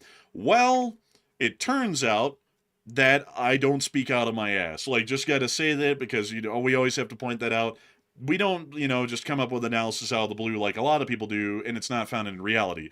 NATO has stated today, out of Brussels, that it would take 45 days, it's longer than I was even saying, to move a major force from Western Europe to its eastern flank because of weak infrastructure, mismanaged rail systems, and slow bureaucracy. The European Union and NATO now aim to slash that transit time to just 3 to 5 days, which will require major upgrades to roads, bridges, and primarily railways, plus simplified border rules. So it does appear that it would take a long time for NATO to be able to mobilize to respond. And once again, not trying to say, you know, like, not trying to rub it in that I was right, but, you know, sometimes I bring up points on the channel, I just get a huge amount of backlash because some people don't want to look at the reality of stuff. That happened on Sunday, funnily enough, but beyond that, some people don't really want to look at the reality of stuff and smell the roses for what they really are. And it was a while ago that I was saying it's going to take a long time to get a large force near to the Suwalki Gap, and that's what gives the Russians the jump at the beginning of a war like that, because there isn't really anyone they're fighting yet. The only people they would be fighting directly would be the Baltic states and Poland, and the forward elements of the Atlantic Resolve Rotational Division that we have in southwestern Poland. Everyone else in Europe is going to be weeks away from arriving and getting in that fight. So that means that the Russians would have at least some sort of a comparable advantage during that first month of the conflict, which is what I've said before, and it actually is now correct. NATO has confirmed that that was a correct assessment as of today. That is also why I was saying back then, about a month ago, that NATO should start to forward deploy loads of forces to the Suwalki Gap. The Polish army should be a lot closer to the Suwalki Gap. The entire 5th Corps should be closer to the Suwalki Gap. Everyone that's there right now needs to be near to the battlefield, not in it, not where the Russians would push through. That would be a disaster. But close enough to it that they actually could be there within at least 12 hours. That should be what we're generally going for, because if we're not going for that, the Russians will get the jump. They will close off the Suwalki Gap, and we will be looking at a besieged Baltic states for several weeks until we can eventually try and break through. So that is something that is incredibly important. And I also got to say, folks, if you're looking for some proper military analysis, this channel might be the best, because we don't hold punches on foreign policy analysis or military analysis. If something doesn't look good, it doesn't look good. We're not into glazing or propagandizing on the channel. When we say that we're going to steamroll the Russians, we'll steamroll them. But at the same time, when we say that at the outset we're going to get steamrolled by the Russians because of the element of surprise and also the fact it takes a long time to mobilize, you can bet your bottom dollar that I did enough research to actually know that that is a correct assessment and general strategic overview of that frontline area. Not really a good look for us to say that it would take 45 days, but to be entirely honest with y'all, it was kind of expected. That's why I was saying that a while ago. The railroad systems in a lot of these countries, which is what would primarily be used to move the heavier armor that we would be getting over into Eastern Europe, it isn't the most efficient. The nationalized railways of Germany, France, Netherlands, and Belgium, and also Poland to an extent, are a little bit mismanaged and overbloated. You generally, actually, I've got to give a huge credit to the United States of America, because the United States of America sucks at passenger rail for now. Hopefully they'll improve in the future. Some places they do it great, like here in Salt Lake, the Front Runner is a great train, like incredible. But in most of the United States, the passenger rail just completely sucks. However, our freight rail is second to none in the world. Our freight rail is the best freight rail in the globe. No joke. Bar none.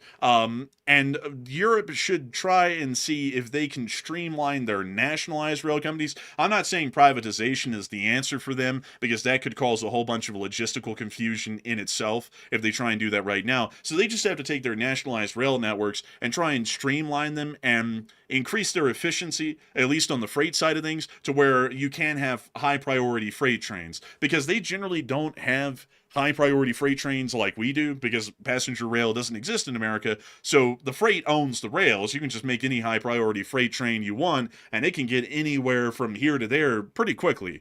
In Europe, there's usually a huge amount of delays for freight rail, because they are always deprioritized compared to passenger rail. And given the high intensity of passenger rail throughout the large part of Europe, that can lead to significant amounts of delays. And also due to the road infrastructure in a lot of these countries as well, being somewhat bottlenecked in some instances, that also leads to increased amounts of logistical inefficiencies. So hopefully they can fix that. I'm sure that they can. I know that they can. Europe is really good at fixing these sort of issues once they're pointed out. They've been doing great over the past few years at remilitarizing. Now they're going to have to start massively boosting their infrastructure abilities, especially rail-based.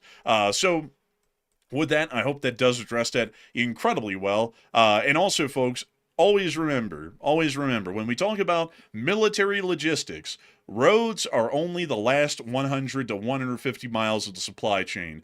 Everything else beyond that, by land, is by rail. And anything that's long distance for massive amounts of cargo is by ship. And anything that's long distance that's high priority is going to be by air. So remember those key elements of the supply line, because when you talk about military supplies, it's always really important to know travel times and speeds and the kind of capacity and efficiency that the supply lines have in case-to-case bases. You can't use an aircraft to transport everything everywhere, but you also can't use a ship to transport everything everywhere. But when it comes to land transport over long distances, we are always going to be talking about the railroads. The railroads roads is the way to be able to move freight and large volumes over mass distances the most efficient way possible. And this is also something else that I have to point out for a lot of people who would say, no, you can move it by truck. You can, but it's going to be a lot more difficult. You have to get 6, like, let's say you have 60 Abrams and you're trying to move them from France to Poland.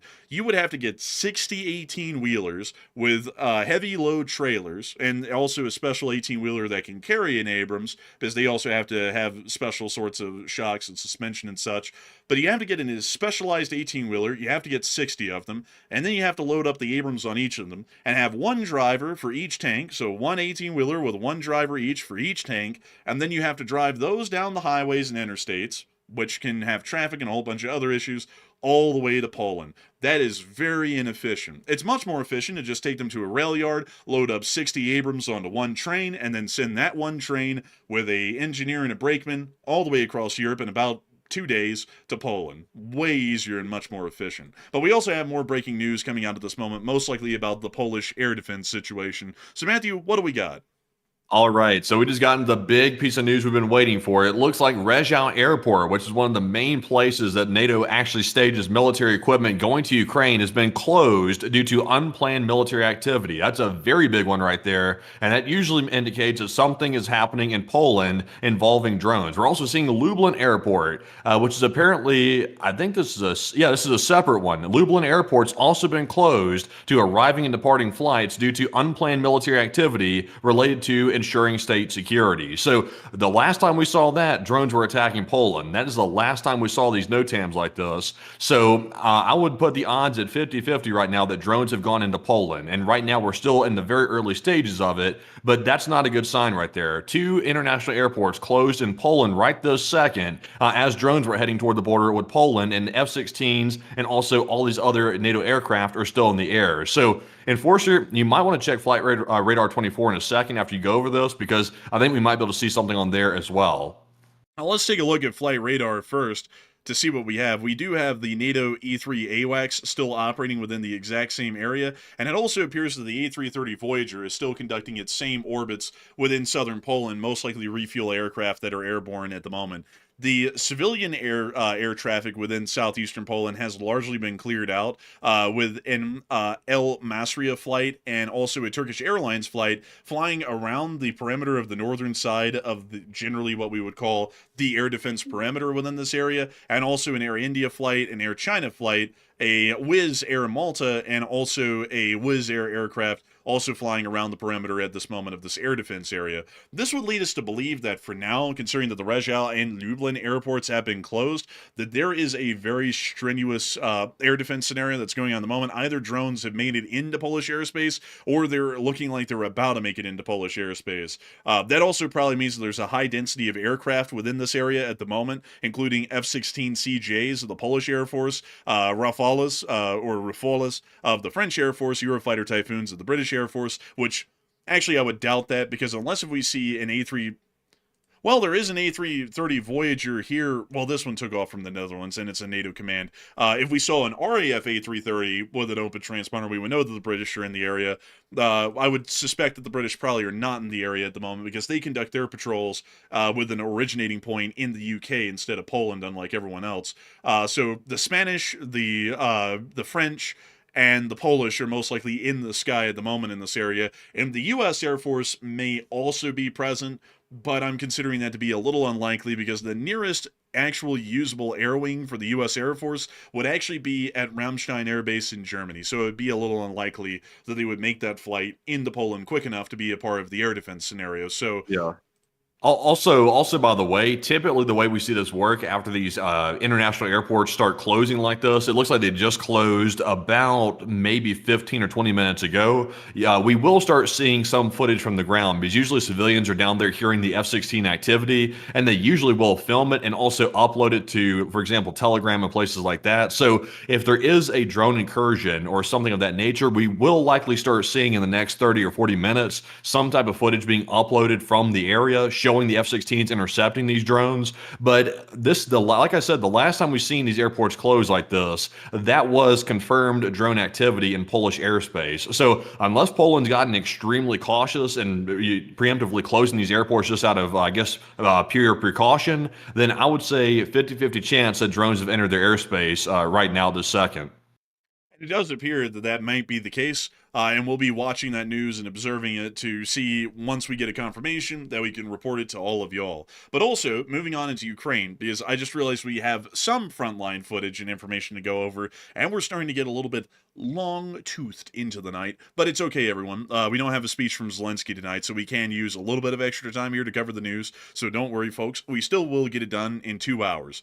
We have been able to hear that there was, oddly enough, a radiation hazard that was declared in the Zhytomyr region just several hours ago. It was lifted about 20 minutes later, and we have absolutely no idea why there was a radiation hazard within the Zhytomyr oblast. From what I understand, I do not believe that there are any operational nuclear power plants within the Zhytomyr oblast, and also the Chernobyl radiological zone does not produce a large amount of airborne radiation that would be able to travel that far, or really anywhere at all for that matter. So we really don't know why there was a radiation hazard there, but we're trying to find that out. Unfortunately, we don't really have much information, rather than it happened and then it quickly went away.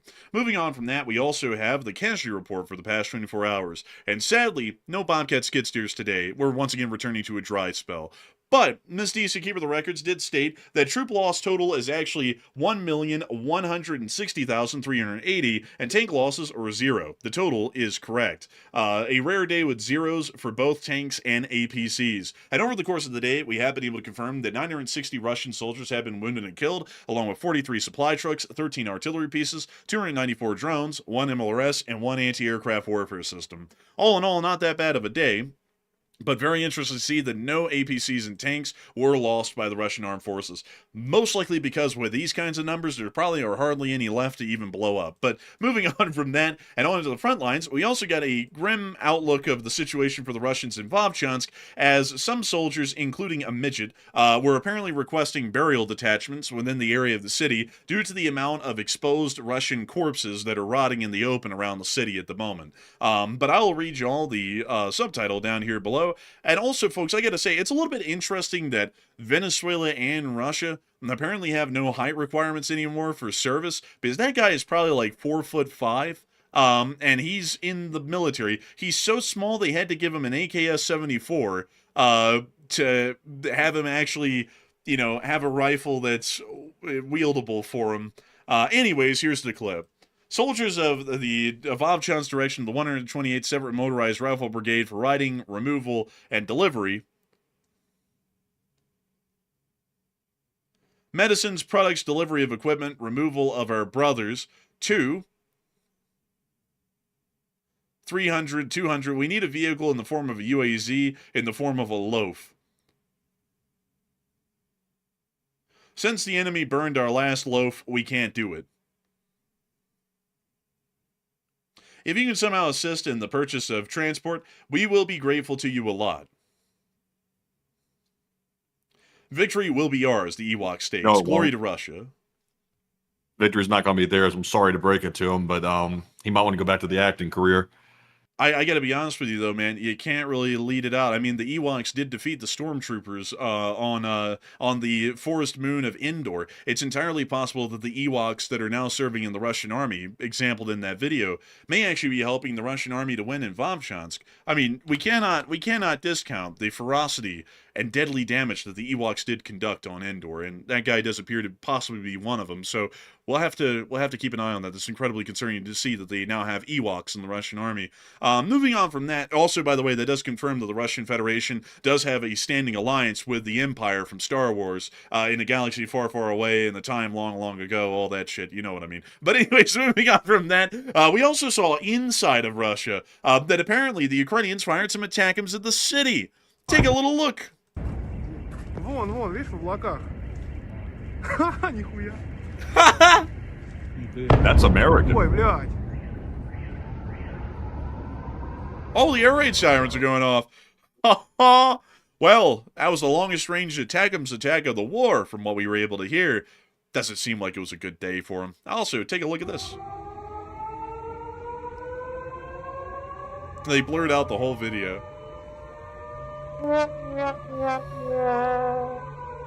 Honestly, man, I don't know why they even would show the video if it's blurred out like that, honestly. Honestly, I don't even understand either. Man, it's like, look at these pixels. It's like, thanks, that's great. Moving on out of Voronezh, however, and on down the way to Donetsk for a second, we also got to see the Ukrainian strikes on the power plants in Donetsk that knocked out pretty much the entire power grid in the area. Orbit said, I'm not gonna lie, those cooling towers right there, look just like the cooling towers on a nuclear facility, and it scared the hell out of me when I first looked up. I was like, nuclear facility, but no, it's not. it's a thermal power plant. And we can also see them hitting another spot here. Oh, speaking of thermal power plants, I had to show you all the new one that they opened out in, or I believe it was in Omsk in Russia. Y'all will really find that one interesting. And there's the hit. Oh, a little electrical zap there. Oh, a second one.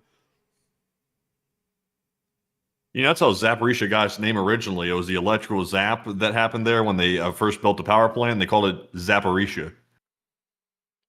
Man, that's deep. The mean streets of Kryvyi Rih have nothing on the Zaporizhia. I have to tell you that back in the day, in the streets of Kryvyi Rih, when someone got the zap, that didn't mean they got electricity. That means that we lit that bitch up. We would conduct drive-bys. And they would run for the hills. But anyways, you want to see that thermal plant that they opened up in Omsk? Well, you don't have any choice. You're here on this show, and we're going to show it. So, take a little look. Oh, let me get the other one. Let me get the other one that actually showed the beginning of the explosion. This one's probably more impressive. So the pipeline had just started to explode at the point this video was being made. Witness the glory. Oh my God! Now let's go to the second clip that's the wide angle after it turned into the nuclear explosion that we just saw a second ago. That is hellish. I mean, truly. It's like plasma. And also, what's happening to this person to filming? I don't know. Let's not even ask the question there, and I have no clue. And then we see it's finally starting to die down a bit.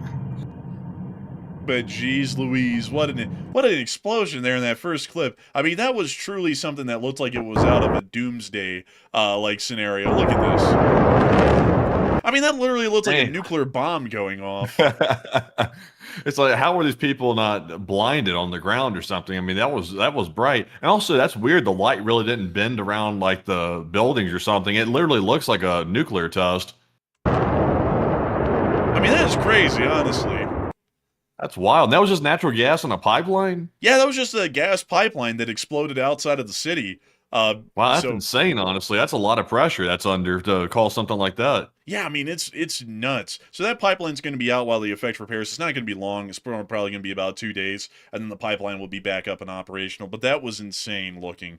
Moving on from that and out of that new thermal power plant they just opened out there, we are going to be moving on down into Pokrovsk, as we were seeing that the Ukrainians were using Su-27s with GBU-62s to hit the Russians that made it into Pokrovsk.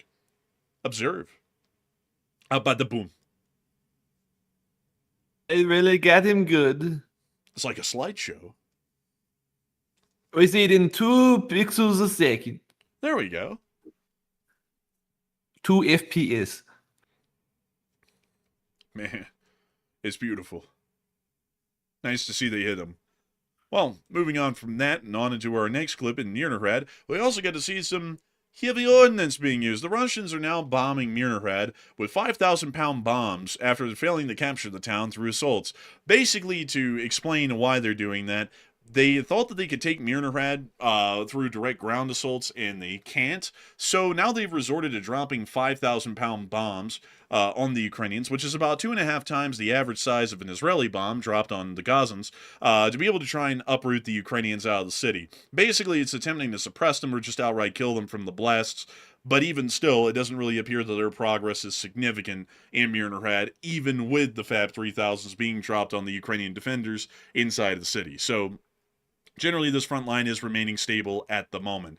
And with that, folks, it is now time for us to round out our news segment and move on to the second part of this stream, where we get to talk to each and every single one of y'all. Unfortunately, there was not a speech from Zelensky. There were some, but they were the ones where Zelensky was talking in English, and then they had the translator do the dub over that, and it sounded really confusing. So I didn't want to show those, and also they were 14 minutes long. So generally, there was no high-quality speech today to be able to show. So with that in mind, we are going to be moving on to that second segment, where we get to talk to each and every single one of y'all, and hopefully, we will all have a blast. And I think that we will. I think that we are going to have an absolute blast, folks, because we get to talk about literally anything and everything in this segment, except for religion, politics, climate change, or whether the A-10 is relevant in modern warfare or not. Those things are off the table. But everything else, it's on the table, and it's available to talk about. And I think that we're all going to have an absolutely fun time talking about everything else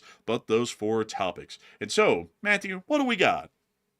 All right, so it is now time for the Hour of Matt. It is the question segment time, and we have a lot of good questions to get to. We also have a little bit more breaking news to get to as well, by the way. I do want to point something out, that while Russia's attacking Ukraine in a very, very large drone and missile attack, I do want to point out that the U.S. Secretary of the Army, Dan Driscoll, and also the Army Chief of Staff, Randy A. George, are currently in the Ukrainian capital right now in Kyiv, where Russia is currently attacking, and they're meeting with Zelensky tomorrow, I think in the evening hours, and Russia has chosen to attack Ukraine, especially Kyiv, where these gentlemen currently are, in the midst of our U.S. delegation being there. So I find that to be a little bit notable right there, that Russia chose to do this, and also Russia chose to send drones straight to the Polish border right at the same time. Seems like really, really big escalations on the part of Russia, in my personal opinion. But Enforcer, what do you make of that right there? What do you make of Russia's decision? I would have to say, certainly is sending a clear message that they don't want peace and they don't want to talk to us for now, and they also don't like us. I think we ought to take the message at this point and just understand that that's the level that we're playing on right now with the Russians. I would hope that one day we'll finally take a cue or take a hint or take a signal or take a screaming loud message that they hate us and they don't want to talk to us, or Ukraine for that matter. I hope one day we finally just take that and run with it. But anyways, in the meantime, though, that is what it is, and that is quite interesting actually here. And also, Matthew, is that the same Driscoll that sells the strawberries at the supermarket? I don't think that's the same one right there. I think the other fellow might be set for life. I think the other fellow, he's in the military, and he's in the military for a long, long time. Man, honestly, man, I respect the Driscolls for the strawberries, the raspberries, the blueberries, and everything else that they produce. Really incredible stuff. But with that, Matthew, what do we got for the questions here?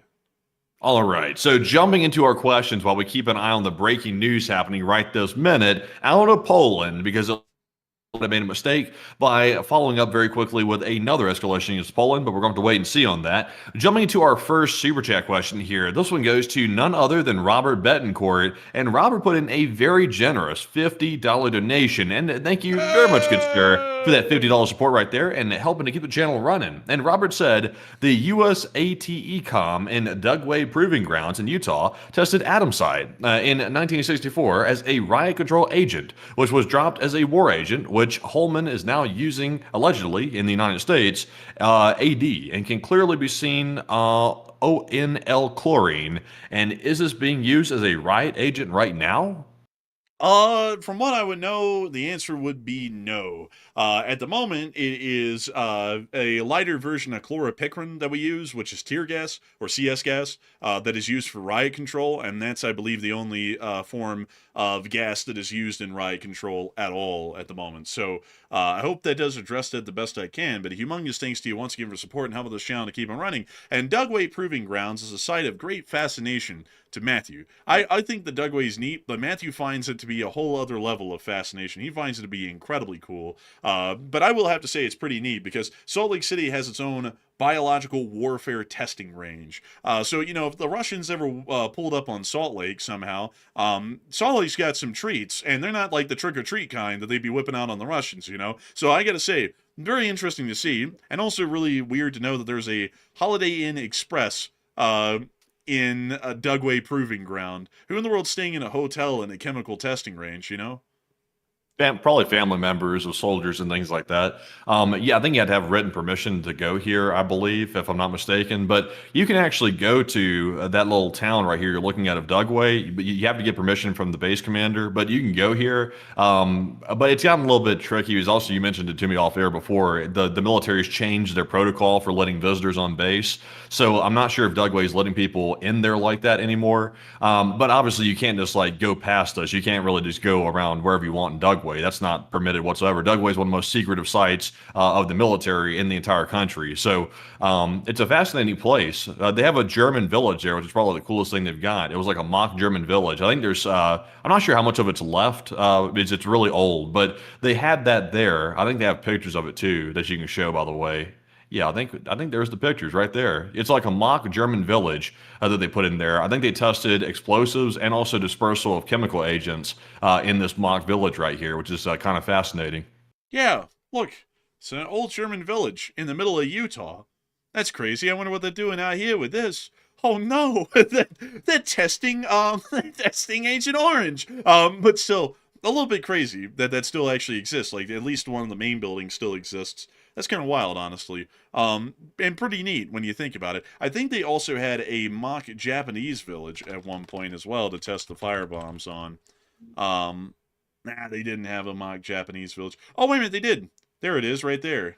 It's right next to the German one, actually. These are the Japanese parts of the village, and that's the quote-unquote German village over here on the upper left side of the picture. So... What was the primary difference between the two? Like, what made a Japanese village mock-up different from a German village mock-up? That's a great question, Matthew. The Germans, because of their colder environment, they would build out of brick and timber, which is very different than the Japanese. The Japanese would build out of paper and wood with very little brick. So the structures of the buildings were completely different.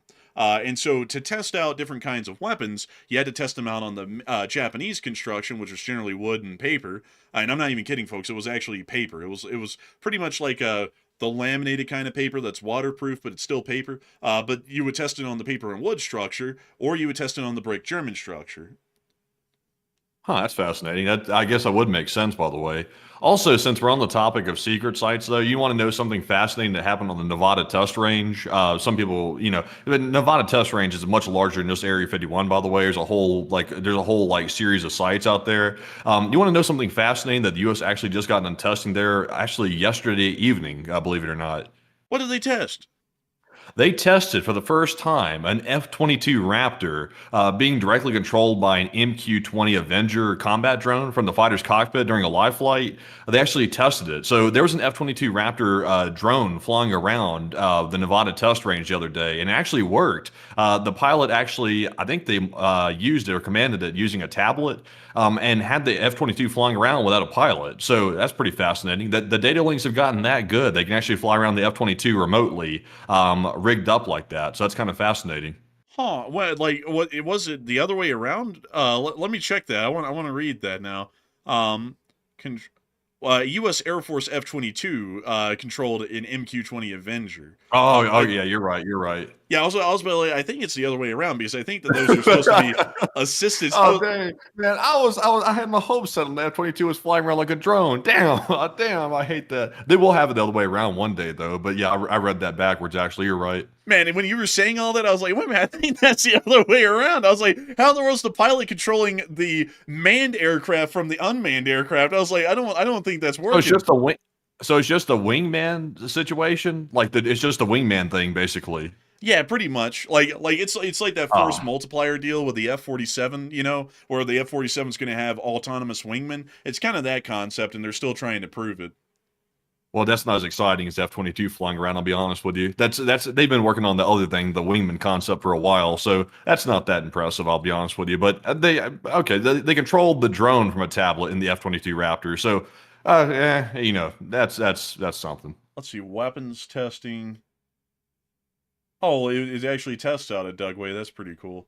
Like, I think we already covered that, didn't we? Here in this whole deal. Actually, this was a Nevada test and training range, but apparently they tested out the MQ-20's weapons abilities at the Dugway Proving Ground, interestingly enough. But, anyways, beyond that, it appears that generally this aircraft is an air-to-ground aircraft. It's not a multi-role, so it can only carry Hellfires and different forms of paveways, JDAMs, and small-diameter bombs. So basically what it is it's the F-22's ability, considering that the F-22 can pretty much carry no air-to-ground ordnance. It's the F-22's way of bringing a bomb-carrying drone along with it without the F-22 having to carry a bomb since it can't. So that's basically the role of the MQ-20, from what I can tell. So, Well, aren't they planning on retiring the F-22 anyway, like really soon? yeah, they actually are. I think it's going to be retired mostly by the late 2020s. Interesting. So they chose to test the wingman concept in the F-22. It's being retired soon, so that's kind of an interesting thing right there. But on the flip side, I think with this, what I was reading here on a glance over is that eventually it's going to be connected to the F-35s instead. So I guess they're just proving the concept on the F-22, but it's cross-compatible with the F-35 systems and software. Interesting. Yeah, it is fascinating though. They actually test drones and like capabilities out there at Dugway. It's kind of interesting. I thought they just really test that in Nevada, but they actually do it at Dugway too. Yeah, it's pretty wild, honestly. It's kind of like that Japanese village, and look at that, man. They actually like built out like the awnings and the railings for the balconies. Man, they were getting really And thorough with like dropping a firebomb on this thing and seeing how yeah, it burned. You know? and also did we know when they built the mock-up? Because I'm kind of like I was gonna say something, but I want to make sure that the years are right first. When did they build the mock-up? Probably around 1943. There it is. Yeah, 1943. And when did they drop the bombs on Japan? 1945. Interesting. So they were testing out bombing tactics here at Dugway, and then they just blasted the whole place. So what they were testing here was how do we cause the most damage to a German/Japanese city as efficiently as possible? And the answer for the Germans came around that we just had to drop normal bombs on them. So, you know, like 500-pound bombs, 1,000-pound bombs, 2,000-pound bombs. And that's how we ended up with Cologne looking like this in 1945. About like that. Or, let me get a close-up of it. Let's see. That one's not loading. I need to show you all what this city looked like. Or Berlin. Berlin was a very good example of that too. But there you go. See how all the roofs and buildings have been collapsed, burned out, and so on? That was because of what we found out at Dugway, because our major bombing campaigns on the Germans started around 1943, and we found out by the German building here, generally that just bombing them conventionally was the way to go. But with Japan, what we learned was that bombing them conventionally did some damage, but the real damage came from the fires that the conventional bombs would start after they blew up, because the Japanese buildings were primarily, like you can see in this picture, made of wood and paper. So then we said, oh, this is just sick. We can just drop fire bombs on major Japanese cities, and it causes way more collateral damage than just a conventional bomb would. So, because of what we learned, we turned Tokyo into that.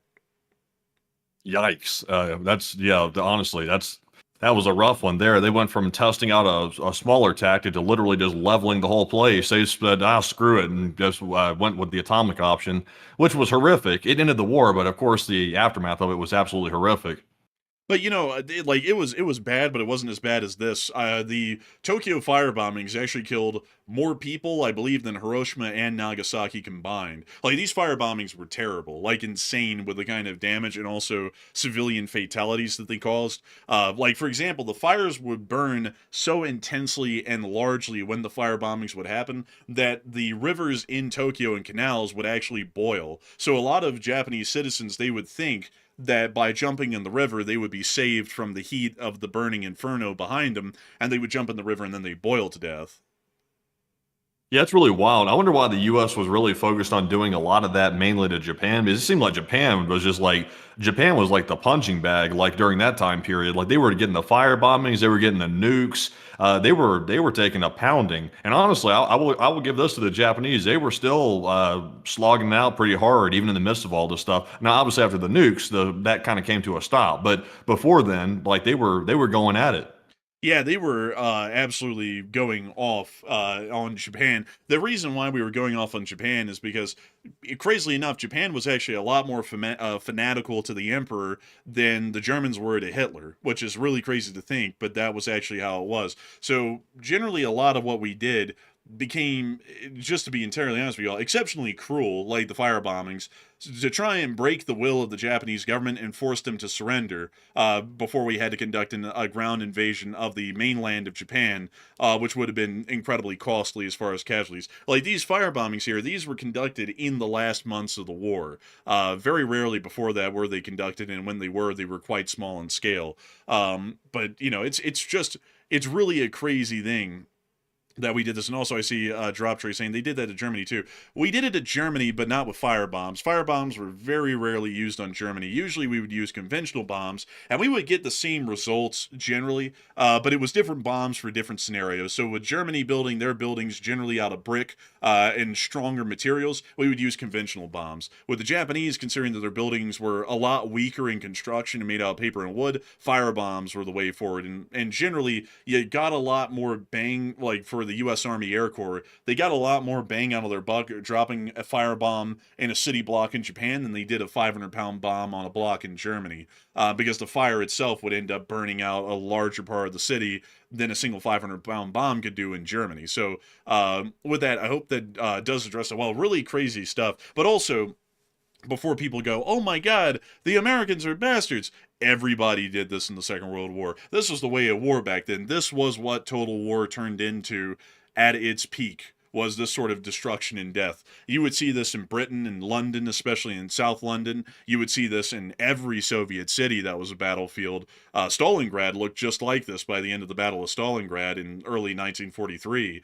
Everywhere would look like this. This is what led a lot of people to know that war is hell. And this also, because of the brutality of total war and mass bombing campaigns like this is what led to a lot of the rules of war changing to where nowadays civilian collateral is highly frowned upon, which back then nobody cared. But nowadays it's highly frowned upon, and by the rules of war, you were supposed to minimize and mitigate civilian collateral as much as we possibly can, so that way something like South London or Warsaw or any major city in the Soviet Union or Tokyo or Hiroshima and Nagasaki can't happen again, or at least hopefully wouldn't happen again in a modern war. But with that, I hope that does address that the best that we possibly can. And with that, it's time for us to move on into the next one. All right. So with that, folks, real quick, we do have a piece of news here about the whole Polish situation, by the way. We are seeing that apparently the Russian missiles and also drones have hit what appears to be residential buildings inside of Ukraine, especially in the city of Ternopil. We are seeing that right now on video, but also we are still hearing that there's an ongoing drone situation on the border of Poland.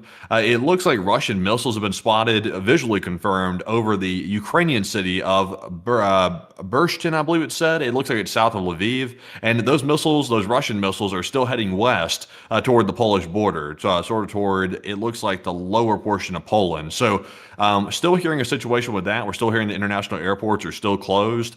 And that is pretty much all we have on it at the moment. But it does appear that something is happening. I'm not sure if we're going to hear about the results of this tonight, but I think something is definitely happening over Polish airspace. It appears to be the case, but we're still waiting on more confirmation of that. Also, by the way, a question I had real quick about the whole Japanese situation with the nuclear dropping of the bombs. I'm not a huge history person. I know general facts about history, but not like the fine details of it. What was the global response to the U.S. dropping the atomic bombs in Japan? Because that was obviously the first time atomic bombs were used. So what was the global response? Was it condemnation? Was it like relief, or what was it?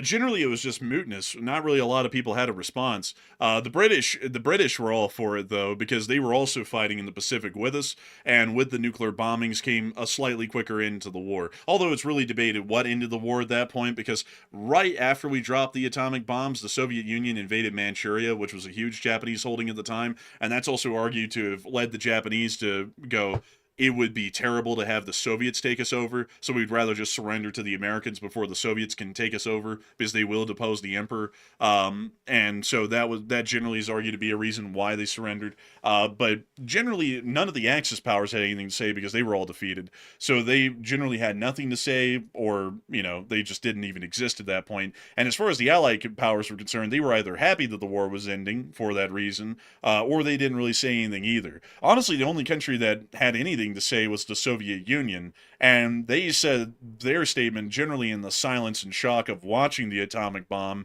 go off, or the atomic bombs go off, because then they realized the U.S. has a weapon in destructive scale far more powerful than anything that we have. And that's actually what led the Soviet Union to start racing to figure out how to develop their own nuclear weapon. And thanks to Oppenheimer himself, if I'm not mistaken, he actually provided a lot of information to the Soviet Union on how to make a nuclear bomb, or an atomic bomb, actually. And that's why they fielded their first atomic bomb, or tested it, I believe, in 1949. Interesting. I seriously wonder, because I was asking about that because I was thinking, obviously the last time atomic bombs were used was Japan, back near the end of that war. So if Russia used an atomic bomb or a nuclear missile or some sort of weapon like that on Ukraine, what would actually be the global response? Because we say that NATO would be forced to respond, but technically NATO should be forced to respond to drones invading their airspace, which they haven't. They should technically be forced to respond to Poland getting attacked by Russian agents, but NATO hasn't responded. So I wonder what the actual global response would be if Russia went crazy enough to launch a nuclear missile at Ukraine to end the war, kind of like it ended with Japan, basically back when those atomic bombs were dropped. I wonder if the world would turn a blind eye to it or not, because I know we've debated that before, but I'm beginning to wonder if NATO is so passive and so willing to avoid a war that they would overlook it and simply say, Russia, that's terrible, but then they would sort of step aside and just, stand down. And also, really quickly, correction. Sergeant Baker said, no, Oppenheimer did not give info to the Soviet Union. Actually, it was the Rosenbergs that provided atomic information to the Soviet Union. I believe they were actually executed for that. I'm not really sure. I'll have to go check on that. That side of history isn't my strong suit, nuclear history. But outside of that, that is a good question, though, Matthew. I actually wouldn't know what the response would be. I would assume that it would be international condemnation, because it's a lot different now than it was in 1945. But you never know. I mean, maybe everyone would just go moot on it like they did with the drone incursions over NATO, or the MiG-31 flights through North Estonia. Maybe they would just go quiet on it. I don't really know, but I would hope that they wouldn't. But like international condemnation, like Russia already has international condemnation for what they've done, pretty much. I don't think Russia's allies would turn on them. I don't think they would. I don't think China would take a stand against that. I don't think Iran or North Korea, they definitely wouldn't, because they're threatening to nuke everybody pretty much all the time. So they've already got plenty of condemnation from the West on Russia at this point. So unless NATO's ready to start attacking mainland Russia and go to war directly with them, there's really not much that NATO could do at that point, other than go to war with Russia. And I just don't see NATO doing that. It would be obviously prudent to go to war with Russia at that point, because if they're willing to nuke Ukraine, then obviously they're not going to stop with Ukraine. They're going to keep going, because there's nothing more extreme you can do than launch a nuke at somebody. So if Putin's willing to take it there over Ukraine, then he's certainly willing to take it there over NATO, that he's scared is encroaching on his border. So I don't know. Like I hope it doesn't come to that ever. I'm not really sure if it will or not, but the further Putin gets backed in the corner, hopefully we won't find out. Hopefully we won't. I would hope, but still, it's a pretty questionable thing talking about nuclear war, because nothing nuclear has happened since August of 1945 in any way, at least in a combat setting. So we'll have to see. But with that, I hope that does address that well. And also, it appears that I was correct. The Rosenbergs did get sapped. I think they got gassed, actually, for providing the info to the Soviets. But, you know, honestly, I'll be entirely honest with y'all. That was an appropriate punishment. Like, how the hell can you expect leniency when you provide the most sensitive secrets of our most advanced weaponry in that period to our very enemy, the Soviet Union? Like, there's no way, in hell that you can get any sympathy from the courts or a jury at that point. You're literally possibly costing the entire lives of the entire republic to feel morally upright or be a traitor to the nation. Like, you know, that's something that would, I think that was well deserved. But there was also another guy that a lot of people are talking about as well, Klaus Fuchs, who was a German-born British theoretical physicist. And let's see here. Due to the Soviet Union was an ally, and he was stripped of his British citizenship. He served 9 years and 4 months at the Wakefield prison in Yorkshire, and then he was allowed to immigrate to Dresden, then in communist East Germany. So Fuchs actually gave most of the nuclear the most of the nuclear science to the Soviets, pretty much handed it over primarily. And then he pretty much escaped most punishment and actually ended up moving into East Germany, which was a Soviet puppet state. So that's kind of, like, honestly, if anyone should have gotten the key punishment, it should have been him, because it sounds like he provided the most most atomic science to the Soviets for them to be able to develop a weapon quicker. They would have developed one anyways. Given the Soviets time, they would have made one. But at the same time, that's a little bit messed up that the guy got off scot-free. Anyways, with that, I hope that does address that well. And also, I just saw someone say today's courts might have let the Rosenbergs off. Just saying, courts are very different from place to place. I don't think a lot of people know that about the court system, but judges are generally elected, like on a state level, not on the federal level. On the federal level, they're appointed by the president, approved by the Senate. But at the state level, most judges are actually elected. Very few of them are ever appointed. So if you think that a judge is really lenient, it's really more so because the people in that area lean towards voting for very lenient judges. So, you know, like with that, what I say is, if you have a judge that's too harsh, people in the area like judges that are harsh with punishments. If they're very lenient, that's what the people in the area want. You know, and as far as whether you like that or not, that's always up to people's preference. But, you know, that's how it is. And I'll just be honest with y'all, the court system is a really interesting thing once you get into the detail of it, because there is no such thing as a good or bad overview of the court system. It is a very case-by-case basis. Even within the specific circuits of a state, it can be entirely different. Like, the circuit court of one area or one district of the state can be totally different than one from another. So making, like, blanket statements about judges and such things, it's really hard to do. And on top of that, that's also discounting juries, which are made up of that accused person's peers from the surrounding local area. And so if the juries are always letting people off not guilty, and people are going, why the hell are these clearly criminal-minded people getting out over and over again? Sometimes it's not even up to the judge, it's up to the juries. I mean, it's a very nuanced sort of a thing when we talk about the judicial system. And having you know, my dad, Matthew, and our dad was an attorney, and so we grew up really getting a lot of firsthand knowledge on how court systems work. It's really hard to make blanket statements about courts in general or judges in general, because a lot of judges in Alabama were hard asses. I mean, you did anything wrong and they would hit you with the maximum punishments possible.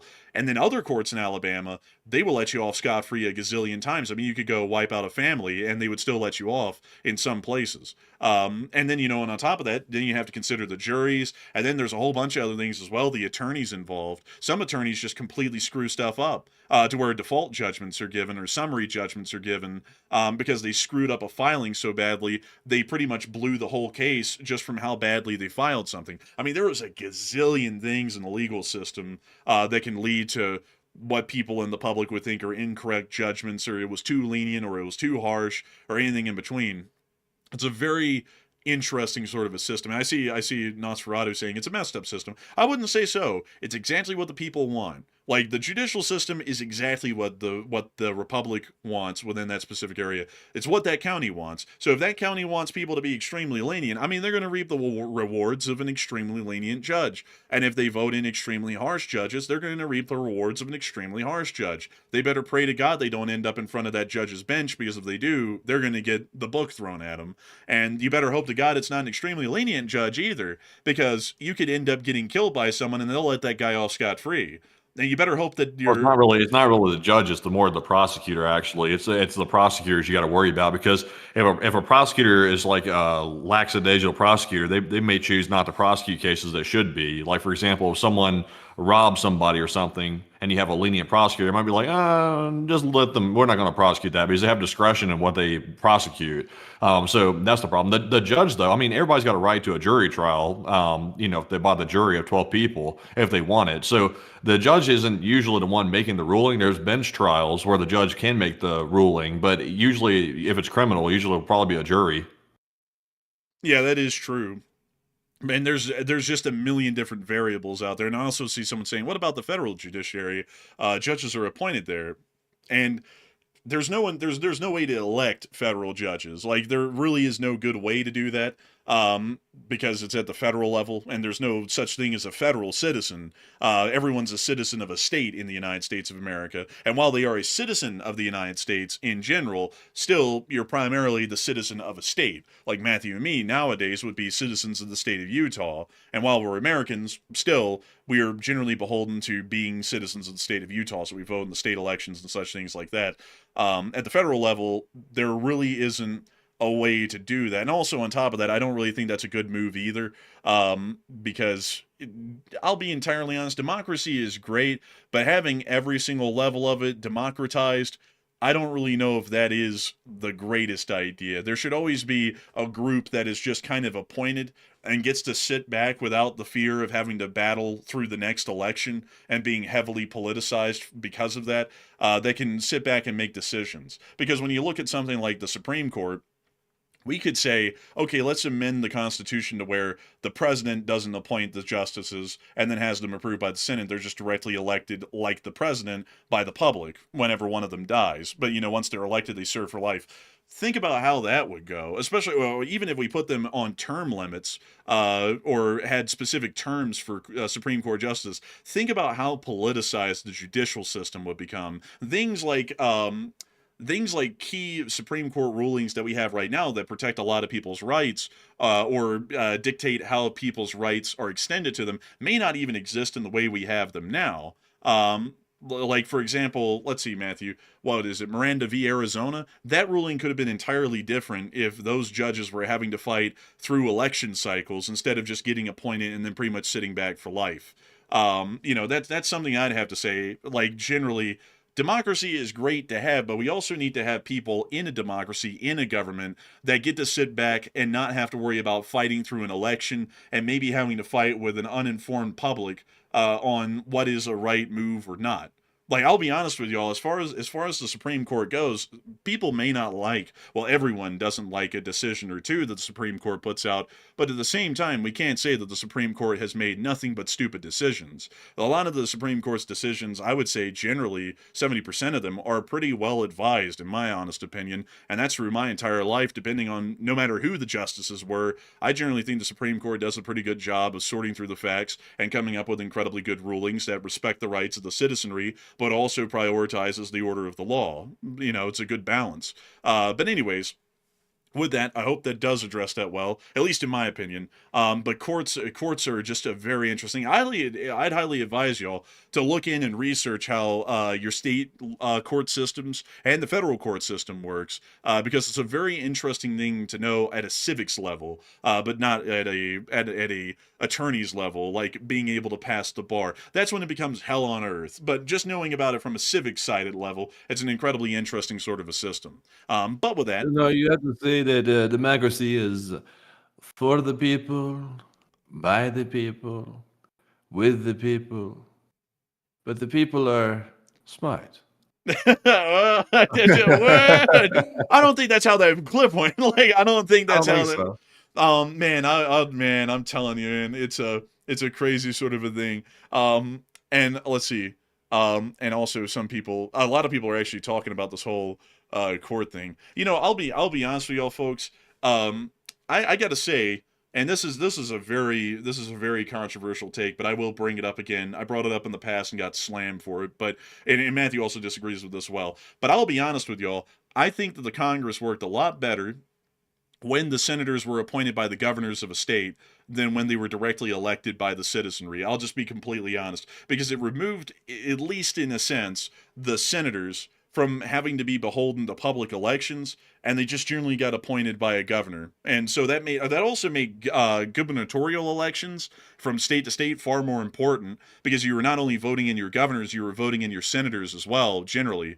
And so I think that was a much better system. It made the Senate a lot more of a regulatory group than a directly reactionary group like the House is. The House is directly reactionary because they only serve on 2-year terms, and so that means that they are very, very beholden to public opinion, at least in theory, and also having to win another election. The Senate wasn't. They served for 6-year terms. They were appointed by the governors of the states that they were from, and that allowed them to be a little bit more regulatory in their decision making. So generally, like I know that's a hot take because a lot of people don't like the idea of giving up a category to vote on, but I think it was a lot better when the Senate was more of a regulatory chamber of the Congress than it was a reactionary one, because now at this point it feels like you get two versions of the House. You get the House of Representatives with 435 representatives, and then you get the Senate with 100 senators, but they practically operate as the same houses. Like, it's just a secondary version of the House of Representatives with how they behave and how they perform and how their votes go these days, because they're not one step removed from having to fight for an election. But anyways, that's just my take on it. That's what I think. A lot of people disagree with that. Like, pretty much everyone disagrees with that. But I like the idea of regulatory bodies of people out there that can go, maybe we need to, curb this or think about this a little bit extra, instead of just having everything ruled by the mob, like in Britain, where the parliament is the law and there's really no regulation to it. I mean, even at this point, the House of Lords in the British Parliament doesn't do anything at all. I mean, they never reject anything that the House of Commons comes up with. They might ask the House of Commons to clarify something or slightly revise something, but they never shoot anything down. I mean, if the House of Commons tells the House of Lords to get bent, we're not changing nothing, the House of Lords just rubber stamps it and it goes right through. I mean, that's just practically mob rule without any kind of second thought or greater intellectual study or ideas being put into it. And a lot of people say that doesn't really turn out too well. And I would have to say, like, no dissing on the UK, because the UK is a favorite country of mine outside the United States. But at the same time, I mean, look at what Britain has gone through in the last 70 years since the end of World War II. They went full-on socialist in the 50s because of Clement Attlee. They then went full-on privatization in the 90s, and they've done about everything else in between those two since then. And it's like, is that really a good thing to have the country that rapidly shifting in every direction? And because it's so rapidly shifting, none of it really works. And I don't really think that's a great thing, to be entirely honest with you. I like the American system because you have a lot of democratic input, but at the same time, it's a slower and tectonic process, so the change can be implemented in a way that works, although it's frustrating. And then at the same time, there's a little bit of regulation involved with the Supreme Court being nominated for life and then just staying on the bench forever, and they get to decide however they like and think about it in a more intellectual way instead of a more politically charged way. But anyways, with that, I hope that does address that well, at least in my opinion, on the functional side of the government. But with that, we are on to the next one. All right, so moving into our next super chat question. This one goes to Mikey Mike. And thank you very much, Mikey, for that $40 support. And we do appreciate that very generous support very much. Hey! And Mikey said pizzas for poor open source soundtracks. Oh, man, I thank you so much for support. You know what's funny? I actually had a pizza today. It was a Costco pizza. And the Costco pizza was pretty damn good, actually. I was actually enjoying that. That was a really good pizza, honestly, Matthew. I was really surprised by the flavor. Man, I'm telling you, I think Costco better sponsor us or something at this point, because we're giving Costco so much free advertising at this point. I mean, they might as well sponsor us. I mean, they can't help but sponsors at this point. I mean, honestly, they'd have to. But their stuff is good. I'm just not going to lie. Straight up, it's good. But a huge thanks to you so much once again for support. And we'll have to add in some really cheap sound effects like that, because apparently that's in vogue now. And so with that, A huge thanks to you so much for the support and helping this channel to keep on running. And also, Andrew Honeycutt said, our republic is not a mob rule. The Constitution was designed to prevent that. Yeah, exactly. That's what I'm saying. But I'm also saying, though, that the modification, I believe that came with, I believe it was the 19th Amendment, which made it to where, let me check that. I don't think that's the 19th Amendment. I think that might be the 20th Amendment. Let's see. Started congressional. Oh dang, that was the line of succession. Let me go pull up the amendments. Let's see the amendments. It wasn't the 19th Amendment. I believe that was suffrage for women. So let's go to the amendments and let me go down them because one of them will be. Well, where the hell is the one that is for the senators? Oh, here we are, the 17th Amendment. So I was 2 amendments off. But the election of senators. The Constitution, as it was originally laid out, stated that the governors would appoint the senators. The 17th Amendment changed that and made it to the popular election of senators. So then senators pretty much became representatives, in my opinion, because they're beholden to the same kind of election ebbs and flows that a representative is. And I think that that's getting us a little bit closer to mob rule. Thank God the Supreme Court isn't directly elected by the public because they get to sit back a step removed from elections and really think stuff over and say whether it's a good idea or not from both the executive and the legislative. But at the same time, this moved it a step closer towards mob rule and moved a lot of the more abstract, philosophical, think tank parts of the government from the system. And I just don't, I'll be honest, I just don't really know if that's been a good idea or not. Because if you look at politics today and how polarized it is, wouldn't it be better to have more of a stepped back regulatory group of senators than it would be to have senators that are directly involved in the heavily polarized political fray of the modern day to kind of, balance things out and moderate it a little bit more and remove the extremes from the left and the right? Well, I think that would be a lot better. And having a Senate that would be appointed by the governors of the states instead of directly elected like the House would probably help to remove a lot of that polarization that's going on these days, and also how beholden the Congress is to that now at both levels. But that's just my opinion. But anyways, with that, we are on to the next one. Also, by the way, something fascinating right here. Let's see. Random Adam pointed this out in the live chat right here. He said, why is there a Pakistan Air Force plane flying in Belarus right now while this drone attack is going on? And believe it or not, there actually is a Pakistan Air Force. It appears to be a Gulfstream, actually, flying over Belarus right now. And that obviously it's not a military aircraft. It's Air Force, but it's like for diplomats and things like that. So it's flying over Belarus toward the northern part of it. It looks like it's heading to Brussels from Moscow. So it looks like the Pakistanis must have sent a delegation of some sort to Moscow, and they just left apparently right now. Man, they're going around the world telling everyone, if India goes to war, everyone dies, man. Like they're doing the old speech. Yeah. Man, I bet you money that's probably what they said somewhere, because that's what they said the last time they were here in America. But that is interesting. It is a Pakistan Air Force. The Pakistanis are flying around in style in a Gulfstream. That's crazy. I didn't know they had one. Honestly, should have expected that they had one, but I didn't think they'd have one either. But now thinking about it, it's like that's probably like the cheapest thing they could get. It's not like a 757 or anything like that, like we fly around, or a 747. So I guess it's more cost efficient for them. But still, that's kind of riding in style there. I would agree. Yeah, honestly, it seemed like they'd just go coach. Man, man, let me in, coach. But anyways, with that, we are on to the next one. And our next super chat goes to Cliff H. And Cliff puts in a $32 support. And thank you very much, Cliff, for that generous support as well. He said, this is Cliff H., LSA, second class ditch digger. And it's wild to realize the channel has been going strong for the majority of the decade. Hey, and a huge thanks to you so much for the support, Cliff H. And it's great to see you here. Long live the Lee Spring Army. And I'm going to say that it is really crazy to think that we have been going strong for most of the decade. Like, when I think about it like that, that is crazy. Because this channel was founded in August of 2021.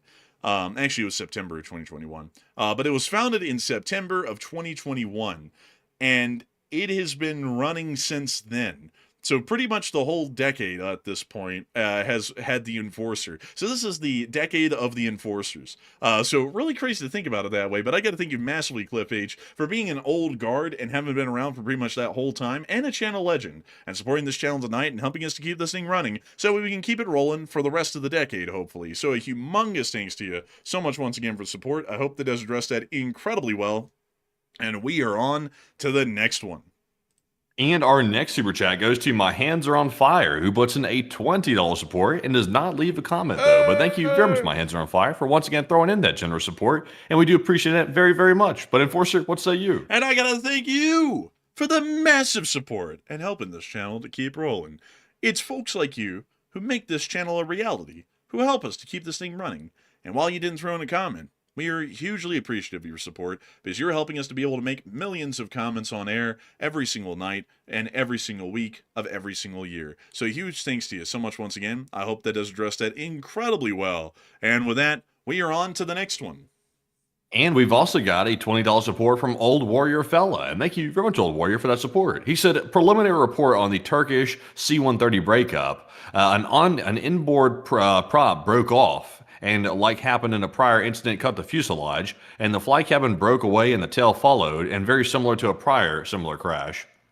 You know, it kind of was, and I thank you so much for the support and sharing that. We actually didn't cover that in our news tonight, but that appears to be the results of the Turkish investigation, is that it was a propeller that sheared off and pretty much cut the aircraft in two. So very unfortunate to hear about that, and it sounds like a unfortunate maintenance or engineering issue of the C-130. So big thanks to you so much once again for support and helping this channel to keep it running, and thank you for sharing that information with us about the conclusion of that investigation, so that way we can talk about that here with everyone on the show. And so with that, I hope that has addressed that well, and with that, we are on to the next one. And our next one goes to Live Animal, who puts in a $12 donation, and thank you very much, Live Animal, for that support. They said, if the USA doesn't make an unprecedented show of force right now, it might as well just dismantle NATO at this point, because it literally will have precipitated World War III after making Russia start a war and then running away from that war.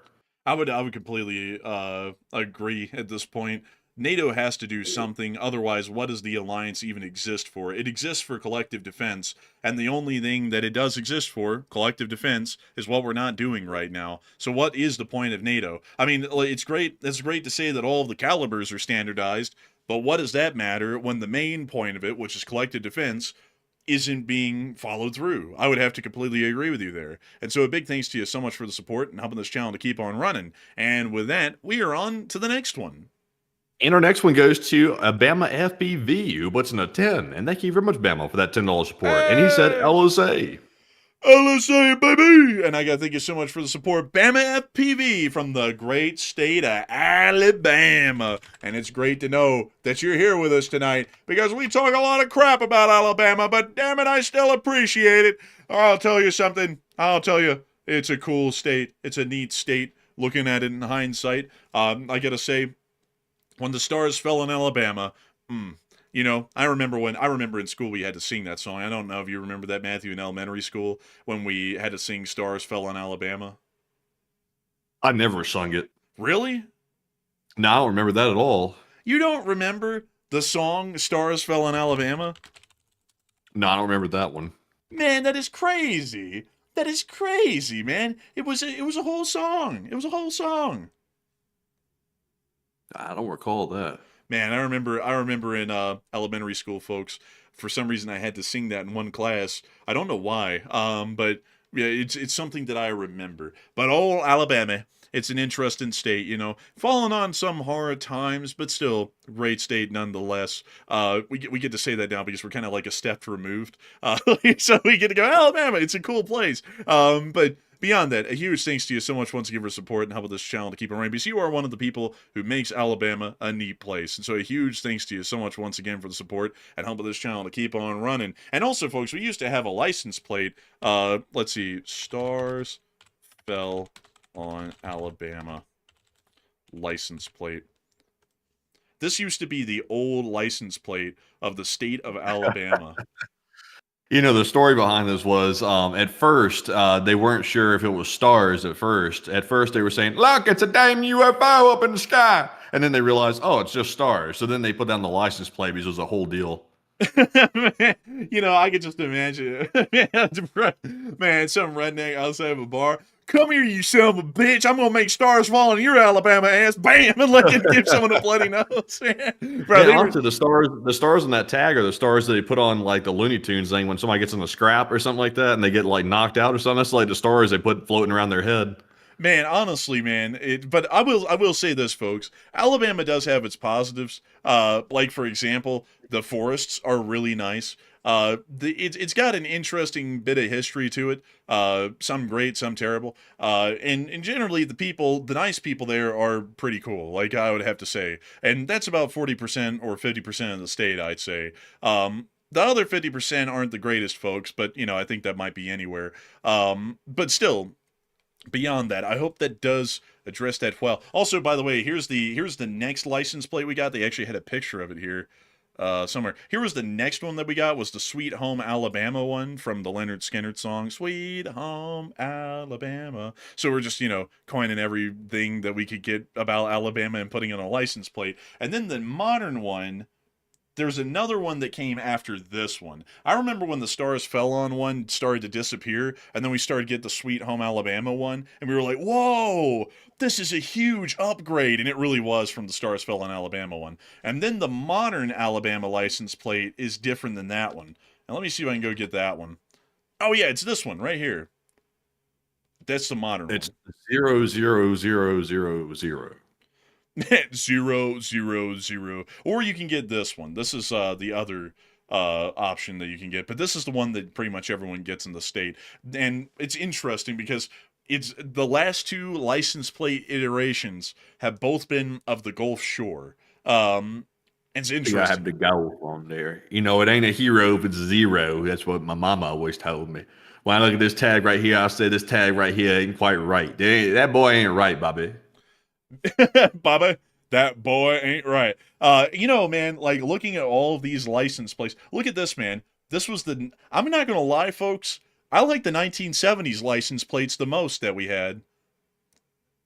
I'll be honest with you, I don't think Alabama car tags have ever slapped. I don't think so. Let's go. Honestly, me, I like the simplistic looking car tags. Like I don't even like that Utah car tag right there, to be honest with you. I like that one that's black and white. Like I like that. I like New York's car tag too. New York's got a solid plate. I like the simplistic ones, like two-tone tags that are like not too much junk all over it. Like I like those. Yeah, I would agree, honestly. I like those a lot more than the stylized ones. And also, they have the modern one here. Utah, it says the greatest snow on earth, and it has a skier on it and everything. This is just too much. Like, too much going on a license plate. I like the simple ones. I would agree with Matthew. One that I really like is the California license plate, which is this one with the California in cursive on it, and it's just white with like navy blue text. I think that one's pretty cool. Or the black and yellow one. That one's pretty cool too. Yeah, I like that one right there. You're paying good money for that tag too, because the taxes in California are crazy. You're paying some sweet money for that tag right there. And I'm sure that I don't know if they get personalized tags. Do you get personalized tags in California? I'd imagine they probably have it, but I mean that's probably extra. Man, I think it probably is. But folks, to get a California license plate, you just have to do the following. 1, pay $5,000 a month in rent for an 800 square foot apartment. 2, pay insane amounts in taxes. 3, probably get shivved. And then 4, give up just basically on life because there's no jobs hardly. And then you too can get a California license plate. Let's see. Let's go look at the New York one since you brought it up. This one? Honestly, I think New York's probably my favorite tag out of all of them. I like this tag a lot. That is really cool. That's classic. Also, I don't think they've changed it in the ages for a long time, what? Actually. Dude, they've changed it. Oh, come on now. They didn't just change it. Dude, they changed it to a stylized one. It's this one. That's the new one. Why? Excelsior. What the hell are they trying to do? Be like Marvel? We're trying to go for like what's his name? What's the guy who passed away? The Marvel fella. What's his name? Stan Lee. What are they trying to be Stan Lee out here or something? Man, that's their state motto, by the way. That's why they put that on there. And it's also Empire State, but This one's way Yeah, I better like than Empire this. State better. I don't like this Excelsior Marvel thing coming in here. I don't like that. You know what? Here's something I was just wondering. What does Pennsylvania's look like? I guess Boring. Somebody put the boring on the tag. Look at that. I mean, it's okay. I mean, I'm not a huge fan of it. Let's see. This one right here, this is their modern plate.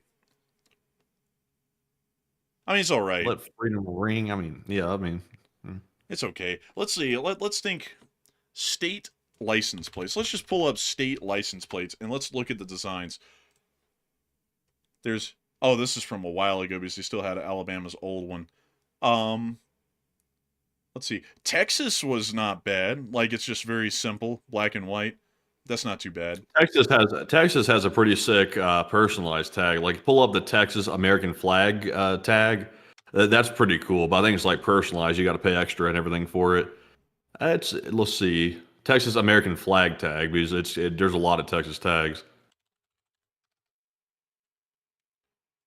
Texas in there. Is it this one? Let's see here. No, it's not that one. You click off of this right here, and I scroll down. I'll tell you when I see it. Let's see here. It's lurking. There it is. That one with the flag going down right there. I like that. I like that. That's pretty cool right there. Man, it's okay. I don't know. It's not really doing it for me. Like, it's okay. It's not too bad. But let's see here. We'll just skip past that one. We just won't mention that. But let's see here. We want to find. I see a lot of people bringing up different ones. New Mexico. Let's go look at New Mexico. Oh, I don't like that. You know, this gives off Mexican restaurant on the side of the highway in the middle of nowhere vibes. Like it really does. Like that would be the color style of that kind of a thing. Like I don't like. How come I've never seen this tag? Like, have you ever seen one of these in real life? I haven't actually. Now, I've never seen any of that. Holy moly! Thank you very much, Joe. Holy He's throwing a smokes! $200 super chat right now. That huge support. Thank you very much, Joe. Man, humongous thanks to Joe in the Box for the unbelievably massive support. Didn't even throw in a comment, but the support is greatly appreciated. Thank you so much for the support. Thank you. Thank you greatly. Thank you. It's incredible that you're supporting this channel. And I hope it gets to talk about license plates. And also someone said Arizona. Let's go look at Arizona in honor of Joe in the Box, which I believe likes this segment. Huh. This gives off Taco Bell vibes. Nah, I'm not getting that off of it. This is giving off strong Taco Bell vibes. It's like this looks like you know the Arizona Tea Company. This is like some design they put on the side of their can or something like that. It even has the word Arizona on the top of it. Man, honestly, man, it is. They ripped them What off. that thing running across the ground? Is that a demon? What is those two things running across there? I thought it was a demon, but then I looked at it really hard, and it's apparently a Gila lizard. Why is it running on 2 feet? It's a little excited. Don't judge it. Man, it's just getting a little hyped up. Don't judge it. That's interesting. This is probably the most unique tag out of all of them, like an Arizona Tea license plate with 2 demons running across it. So it said Maine is a good one and Ohio. So let's go look at Maine and Ohio. Maine. Huh. Vacation land. I've never heard Maine referred to as vacation land ever. I'm heading on vacation to Maine, folks. I'm heading out to Maine for vacation. I've never heard anybody say that. I'm not. That's been their freaking motto for 50 years on the license plate is vacation land. I've never. Why didn't they put a lobster or something on the tag? I mean, I know Maine's like a lobster like type of deal, but not vacation land. Who's vacationing in Maine? What the hell is there even in Maine to see? I guess the coast, but Ohio. How about Ohio? Whoa. Ohio's got a lot going on. Is this the new one? Yeah, I've seen that one on the road before. That one's not too bad. It's okay. Yeah, it's okay, but it's not too bad. It's not the worst thing we've seen. Let's see here. Someone said, I'm trying to make sure. Maryland. Let's go to Maryland. Is that the new one? That is the new one. That Maryland tag right there with the black and white. That's dripped out. Look at that. You see that black and white one down there at the bottom? Oh, No, that black yeah, and that white one's one. good. That's I like tripped out that right one. there. They went nasty with that one. Honestly, that's the one I'm going to get in Utah. There's like a black and white tag in Utah that they have. That's the one I'm going to be getting from a lot of. I'll be getting that. Pull that one up, Jamie. The Utah black and white tag. Oh, let me just see. Utah. That's what I'm going to get too. This one. There it is. Look at that. I like that. That goes hard. That goes hard, honestly. And let's see. Someone said Wisconsin. Let's go look at Wisconsin. This is like stuck in the 70s or the 80s or something with that design. Is that the most modern one that they have? That's that's outdated as hell looking. It is, honestly. I've never seen a Wisconsin tag. Yeah, it's like the old starter logo, like the font they're using for Wisconsin. Bro, that's the by and large, it's your first stop, all you need kind of tag right there. It's like, damn, bro, that guy came right off the by and large logo. Let's see. Someone said, look at Oklahoma. Let's go look at Oklahoma. Imagine that. Is that It's their red. So actually, this is the one that they have. That's it's a bird in the background. Interesting. That one's not too bad. I don't think that one's too bad. It's not the worst thing we've seen. Let's see. So let's see who else. Our new Tennessee What about the tags. government? You know the government license plate, the feds, like that one. Federal. Oh Look at yeah, that. those That are goes cool. hard right there. Those are pretty cool. GSA. Look at that. That goes hard. No, but that's okay one right there. But go click on the real color profile one right there. Go This down a couple. This Yeah, one? that one. Oh yeah. There we go. Look at that NASA tag right here. You got to admit, the U.S. government feds, they know how to make a license plate. Man, honestly, this one's drippy. This one goes hard. I'm not gonna lie. This one's pretty cool. Let's see. Someone said Indiana has a really good plate. Let's look at Indiana. Let's take a look at this one. Oh, that's not too bad. I like this one. The black and white ones are just the best. Like, I think that is the best license plate out there. Any state that does that, they're winning. Like, like if you can get one. Let's see here. Now a lot of people are actually talking about Canadian license plates. Let's go look at those. The Nunavut license plate. Oh my god, that's tripping balls. Like, that's like on acid. Wow, that is something. They even have one in the shape of a bear. I heard that there's bears in this area, man. Like, oh man, that's honestly a little crazy. But I'm not gonna lie, this is a lot. Like, the Aurora Borealis idea was cool, but the way they stylized it, it looks like an acid trip, and I don't really know if I like that. Interesting though, it's interesting for sure. But I don't know if I would like that myself personally. The polar bear ones were really cool though. I think that was neat. Like, that was a cool idea. The modern one though isn't that cool. Let's see here. Someone else said Louisiana. Now, that's one I haven't really thought about in a while. Louisiana. Oh, the Pelican one. Sportsman's paradise. Also, oil refining hell at the same time. But, an interesting one, like a fascinating one. Like, do you know which one I'm about to say? I have no idea. Washington, D.C. I think I know what that one looks like, actually. Washington, D.C. No taxation without representation. They put that on the tag. They were even getting political on the tag. I mean, that's crazy. I will say though, the plate design is pretty nice. Like, I kind of like the plate design. It's pretty cool. But honestly, like, I kind of like the slogan at the bottom too. Not trying to get political here, but I kind of like the slogan too. So I would take this tag. Man, apparently they also have a different one that says in taxation without representation. It's literally a political demand on the plate. Let me guess, you had to pay extra taxes to get that one. Yeah, I bet you do. Yeah, that's the one that they have from 2017 on. So that's the only one you can get now, is a literal political slogan on the license plate. That's crazy. Now, do you want to see one interesting as well? Pull up Hawaii tag. Hawaii. I see a lot of requests for Tennessee. We'll do that one after Hawaii. Let's see. Hawaii. Aloha State. Look at that. Hawaii. This gives off Microsoft Paint vibes. Really strong ones. This is giving off that McLovin ID vibes right here. You know how that McLovin ID, you know what I'm talking about? Yeah, I know what that. you mean. Oh, look at this. Oh, I That like is that one. That is classy. I actually do like that one a lot. that is sick. That is sick. That's probably one of the best ones we've seen all night. Is this one right here? Really cool That's plate. like real artwork on the tag. Look at this one. Oh, that's artwork too. Oh, Hawaii's got some nice personalized tags. Wow, dude, these are incredible. Um, what do they have other ones? Dude, they got this goose. That's a cool one. Um, honestly, these are all really neat. So let's go to Tennessee now. Tennessee. That's actually pretty good. I like that. I like that. that one a lot, actually. I hadn't seen a Tennessee tag in a minute, but that's actually pretty nice. That apparently this is the new one. And I would be honest with y'all, this was pretty damn good. Now I like it a lot better than the old one. I remember the old one here, which is just like the Yeah. rolling hills of the Appalachians, kind of boring looking.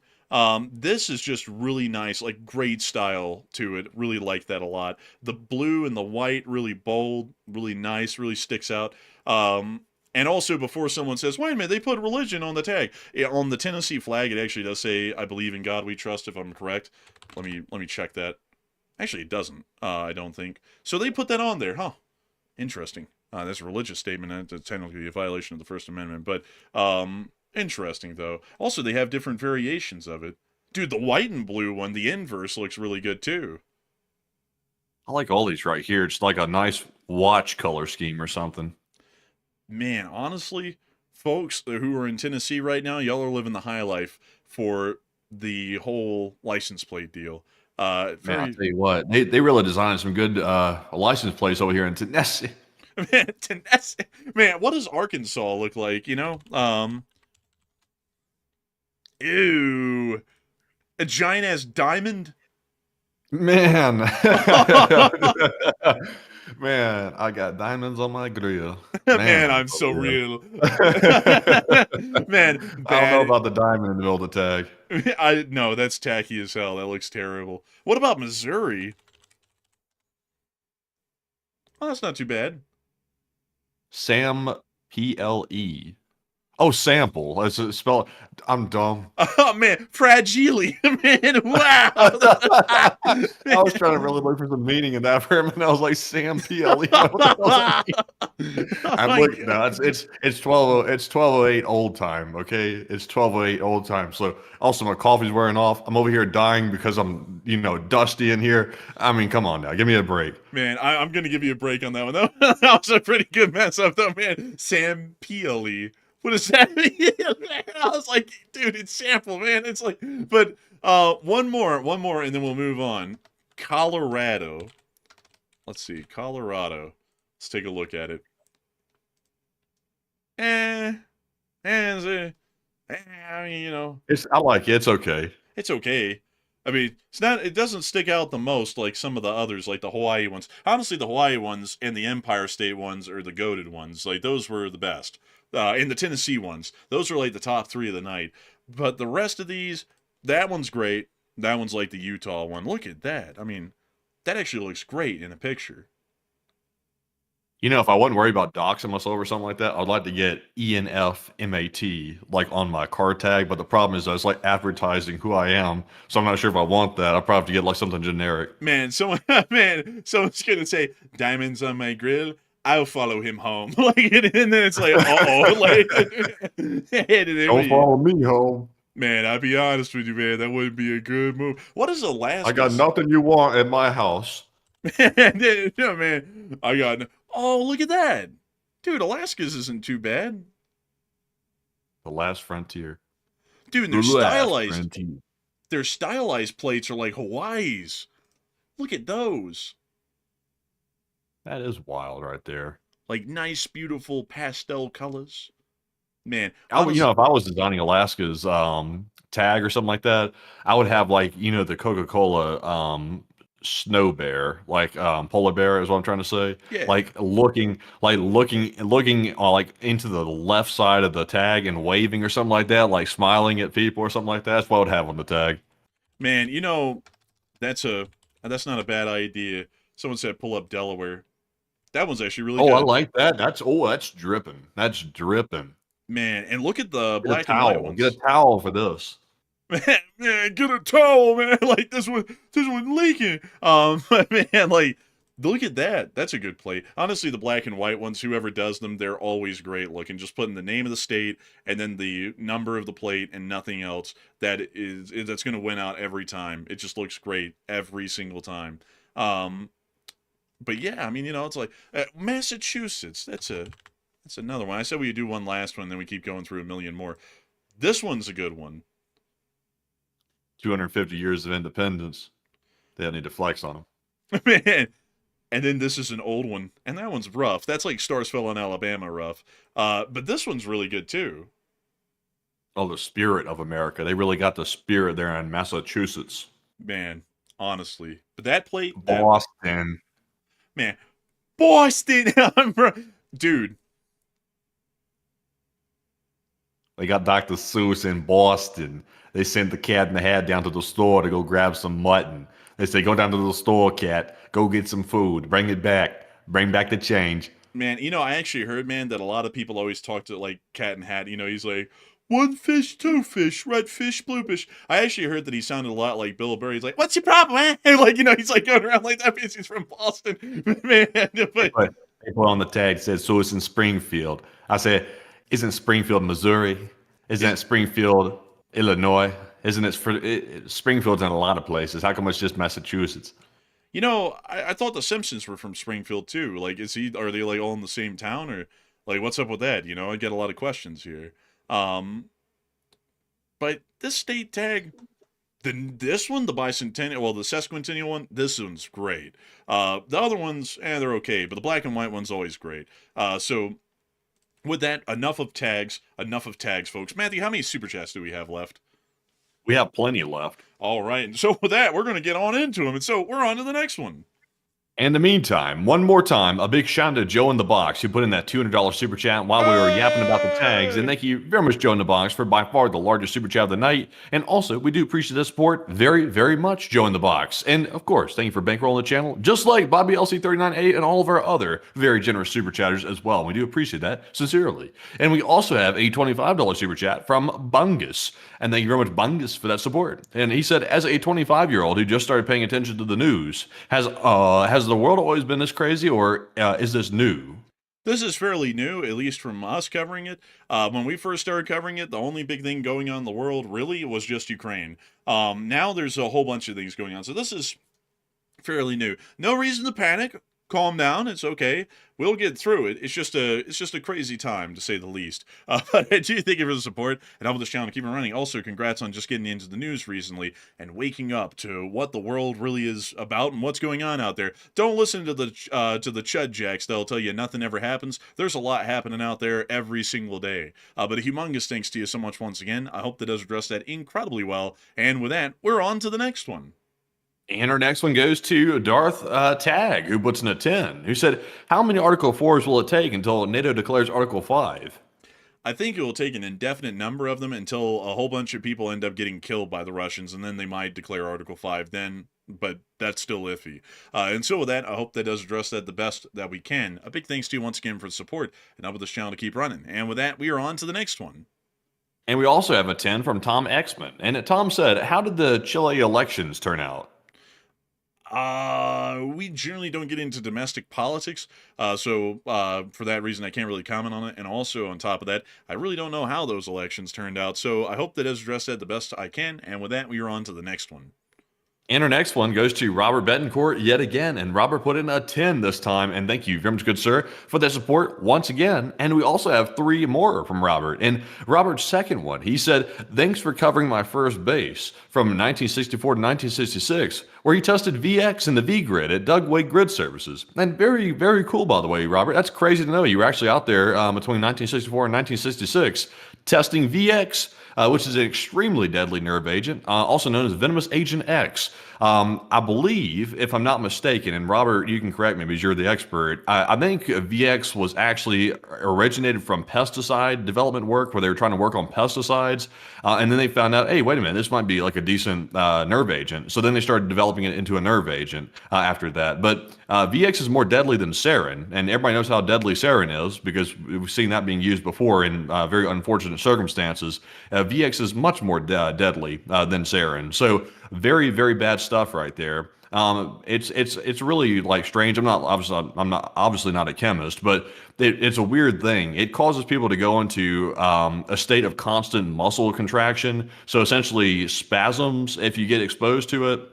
And also, you can get exposed to just a mere drop of VX. That's fatal. Just even a drop or a speck of it's fatal. It's that dangerous. And basically, you asphyxiate if you get exposed to it.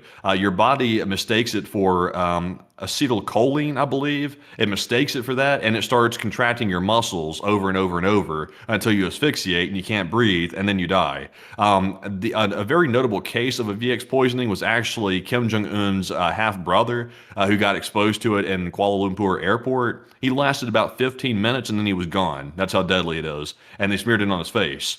So it's very nasty stuff right there. Russia develops it. I think pretty much every major country on the planet develops it, actually. It's quite nasty. That's kind of wild. That sounds honestly like chemically induced rigor mortis.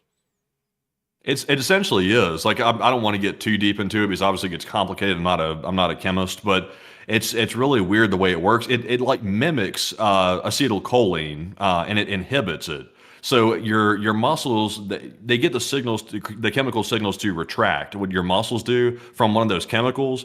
So VX gets in the way of that retraction chemical. So your muscles can't ease up. So you essentially do go into rigor mortis, essentially somewhat, and then your lungs can't inflate. Your diaphragm muscle contracts, and you just asphyxiate. So you can't breathe. Man, that's honestly crazy. But I do thank you massively for the support, and really cool to hear that you were actually out there at Dugway playing around with VX gas. I don't think you play around with that stuff. I think that's a little too serious to even kid around by saying that you play with it. But still, a big thanks to you for the incredible support and helping this channel to keep it running. And we always like to talk about interesting stuff like Dugway, and really cool to know that you were a part of its history for a little while. So humongous thanks to you so much once again. And with that, we are on to the next one. And this one goes to Robert Betancourt once again, who puts in a 10. He said, the Skull Valley Indians are just outside Dugway Proving Grounds, and maybe the power line from the Dugway power plant to the tribe still exists. And he said, I helped that in 1965. Oh, interesting. Let's see. The Skull Tribe, what are they called again?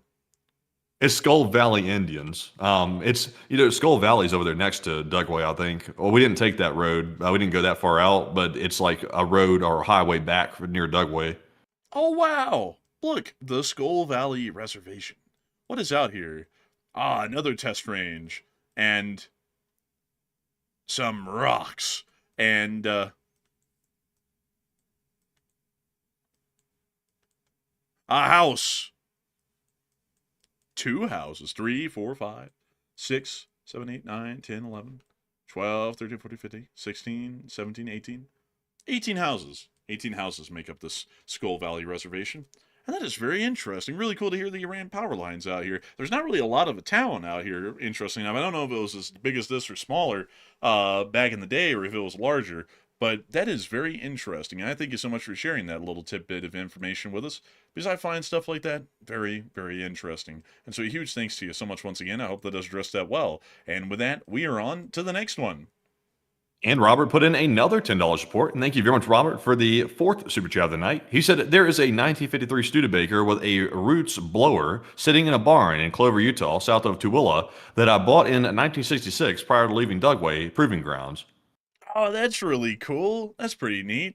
Studebakers are really interesting. The Studebaker company is actually a really interesting company in its own way, because they went defunct a lot like Packard. And let me see here. Oh yeah, they went defunct in 1968, and they merged with Packard to form Studebaker Packard Corporation, and that was an ill-fated merger.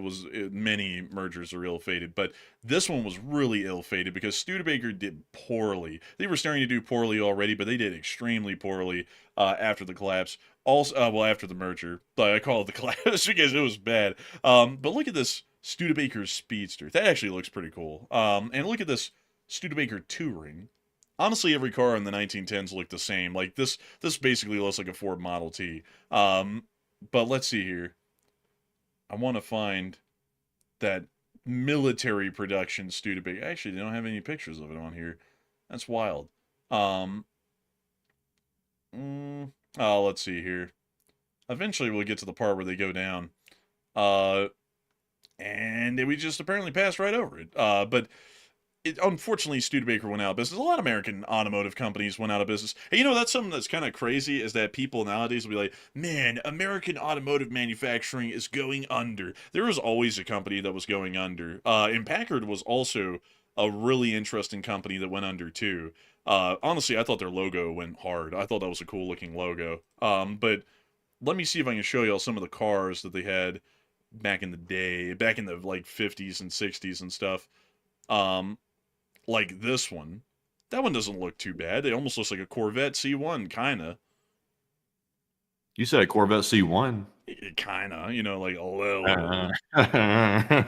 It was cheaper though, like it was more affordable. And then also this one. I mean, these were cool looking. Like I thought they were pretty neat. But sadly, they didn't really do good in the consumer markets. So the company eventually did go downhill. And I mean, they started to get a lot worse looking too. I mean, like, who in the world could deny that? I mean, look at that. I mean, that's ugly. Like, who in the hell would buy that thing? But that's they cars designs got so ugly, they had to change their name to Pack It Up because they literally did. The Packard packed it up. They closed up shop. Man, they called it Packard Up. Man, like that's what they said. Man, but honestly, big thanks to you so much once again for support and sharing that little tidbit with us. And with that, we are on to the next one. And our next super chat goes to Robert Betancourt yet again. He said California National Guard plate is also a pass to get into military reservations. And is that today, Robert? Because I'll be shocked about that. I'm not saying you're wrong, but I'd be shocked about that just a plate will get you in to military sites like that. That would be interesting. But Enforcer, what say you? That is really interesting. We'll have to look into that. But a huge thanks to you once again. And with that, we are on to the next one. And this one goes to Robert Krogan, who puts in the 5. And he said, good evening in LSA. Hey, and good evening to you, Robert, and a huge thanks to you for the support and helping this channel to keep on rolling. And with that, we're on to the next one. And this one goes to Kralix, who puts in the 5. He said, let's see here. He said LSA. And LSA, baby. And a huge thanks to you for the support and helping this channel to keep on rolling. And with that, we're on to the next one. And also a big shout out to the Wisdom to Know, who put in a 5. He said, your dedication to American interest is unmatched. And thank you so much for the support, and thank you for appreciating our dedication to American interest, because at heart, we always have the citizens of the Republic in our minds. So a huge thanks to you so much once again. I hope that has addressed that well, and we are on to the next one. And this one goes to Andy Brooks, who puts in a 5. He said, could the U.S. think that Venezuela will be easy and overwhelming to say to Russia that we are ready, we're ready, and also to back off, and with all the escalation happening recently?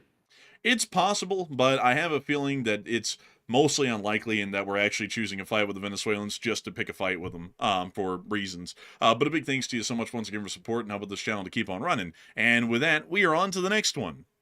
And this one goes to Thomas Arends, who puts in a 5. He said, would Germany even back Poland if they invoke the article, or would they find a way out? Well, Article 5 actually doesn't dictate how a nation responds in support if they even vote to invoke it. So Germany could vote to invoke Article 5 and then say, we're only going to provide emotional support to the Poles on this conflict, and that's what they could do. That would be really lame if they did that, and I have a feeling that that would cause a giant row, but they could try and pull that off if they wanted to. So with that, I hope that does address that well. A big thanks to you once again, and we are on to the next one. And this one goes to JB Jake, who puts in a 5. He said, given the great success of Evgeny Titov, do you have any advice on how to keep the Russians away? And thank you kindly. Bug spray. that keeps a lot of Russians at bay. But big thanks to you. Oh, but still, a big thanks to you so much for your support and helping this channel to keep it running. I hope that does address that well. And we're on to the next one. And this one goes to Fiddy, and Fiddy put in a 5. And he said, Arkansas license plate is due to Crater of Diamond State Park, a free diamond mine with public access. Wait a minute, free diamond mine in Arkansas? Where's this at now? What's it called again? Let's pull this up. Called Crater of Diamond State Park. Crater. Pull this up, Jamie. Jamie, pull it up. Let's see here. That don't look like no crater to me. Good. That looks like a field. I think I'm going to go call up Caterpillar real quick. I need to place an order for some equipment. And so everybody yeah, just right here, a little Bobcat in this mess. This will be easy work. Man, they got a swimming pool. The world's 8th largest diamond reserve. big backhoe. Let's see, dump truck, bobcat. Well, where the hell's the diamonds that they pull out of this thing? They ain't been showing any to us. You gotta find them. You gotta find them. You see. Let's see. Crater of diamonds. Crater of diamonds. Diamonds. Like that's what I want to know. What do they look like? Oh, actually, those are real diamonds. That looks like money right there. Money, money, money, man. I'm gonna be out. I'm gonna be driving. I'm gonna be flying out to Arkansas on every Monday with a spade and a bucket. I'm gonna be digging up some soil, flying back here, and then processing it every single week. But yeah, look at that. Those are real diamonds. That's actually crazy. Real diamonds and gold. I had absolutely no clue that that existed in Arkansas this whole time. Never knew about that once, but there are real diamonds in Utah. I mean, Arkansas, sorry. But a huge thanks to you. Can you imagine somebody pulled a rock like that out of the ground and said, I'm going to make millions off of this?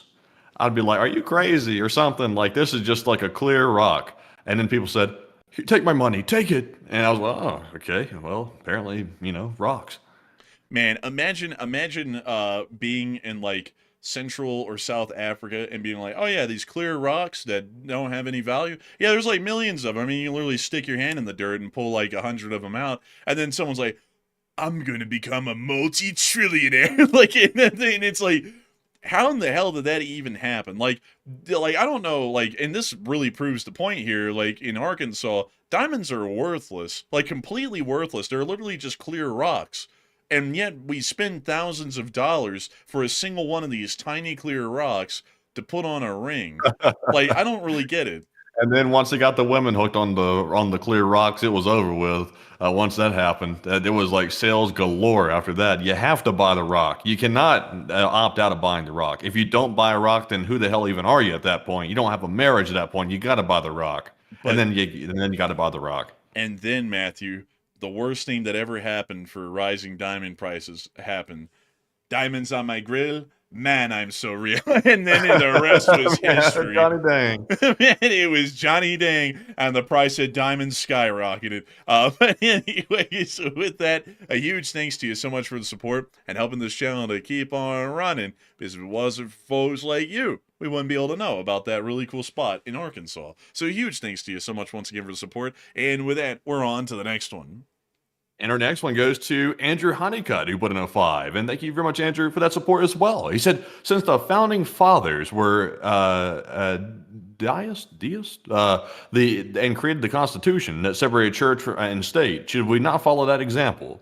I would generally say that we should. Some of them were, some of them weren't. The founding fathers were actually a bit of a mixed bag. Founding fathers like Benjamin Franklin were actually agnostic, at least by the modern sense. They believed in a higher power, but they didn't believe in the Christian God or Jesus or anything else that had to deal with Christendom, which I find to be very interesting, at least in modern discourse, because a lot of people like on one political aisle, they say that all the founding fathers weren't even religious at all. And then on the other, they make it sound like it was some sort of a Christian theostate that they were creating, which both are completely untrue.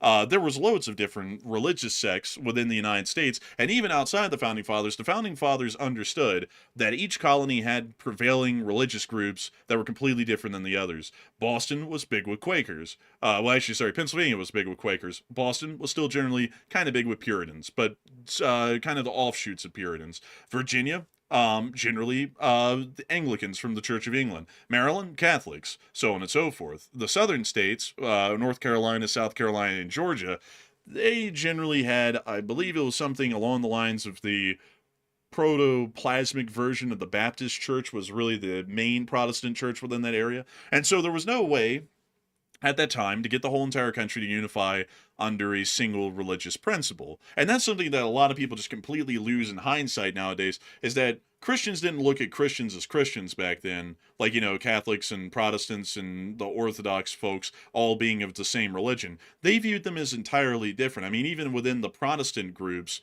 they looked at each other as heretics. Like, the Baptists of the South would look at the Quakers of the North and look at them like they're nuts, and so on. And so there was no way to get this whole country to go, okay, everyone's a Quaker or everyone's a Baptist. There was no way in hell that anyone would agree with that. So what they said is, instead of being like the British, with the Church of England being the official state religion, we're just going to allow anyone to do what they want. And that's what they did. And I think that that's the way that things should be to this day. That's 100% the way it should be. Because what in the world does the government have the right to tell someone what religion they must have or profess? And particularly even from there, what specific sect of a religion that they should profess as well. I don't really know why the government should have a role in that at all. But with that, I hope that does address that the best I can, at least in my opinion. And a big thanks to you so much once again for the support and helping this channel to keep on running. And with that, we are on to the next one. This one goes to Ben Martinez, who puts in a 2. He said, NATO not able to operate. I would agree at this point. Hopefully it'll eventually turn around. But a huge thanks to you once again. And with that, we are on to the next one. And we also have a 2 from Ryan H. on Wheels. And Ryan said, check out the Northwest Territories license plate. The Northwest Territories?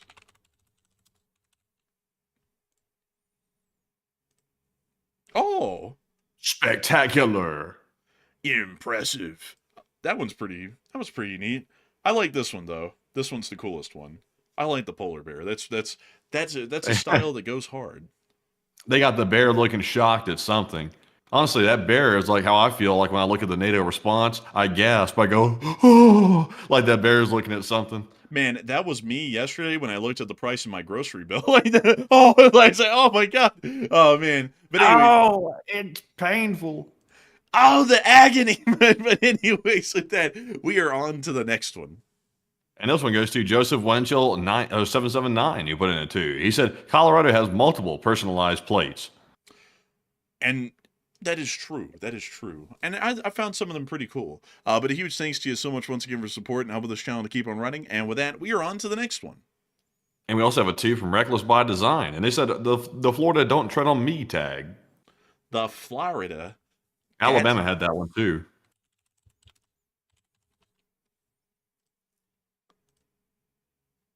Oh, theirs is different than ours. Shoot, that's a rough looking tag. I'm not going to lie. Yeah, honestly, I think the Alabama one was better. This was the Alabama one. They're both kind of tacky, honestly. Yeah, honestly. And also the whole don't tread on me thing. Like, I gotta be honest, like on a state tag, isn't that ironic? Like, don't tread on me, don't trample on my rights, but if I don't pay for this tag, the state's gonna come and beat my ass. Like, doesn't that make, like, no sense at all? I mean, like, at least to me, like, the whole idea of putting a Gadsden flag on a tag at all, considering that it's coming from the official government of the state, like, considering that this was supposed to be rebelling against the British, and so it's a flag of rebellion. It's like, getting a flag of rebellion sanctioned by a state government really takes the whole edge out of it, you know what I mean? Like, to the point that it's really more so ironic than anything to me. But that's what kind of snake is that even supposed to be over there on the left? Like, what kind of snake is that wrapped up like a barrel? It was a political cartoon, I think, by Benjamin Franklin. He was big on the snake deal. But and then not a draw snake.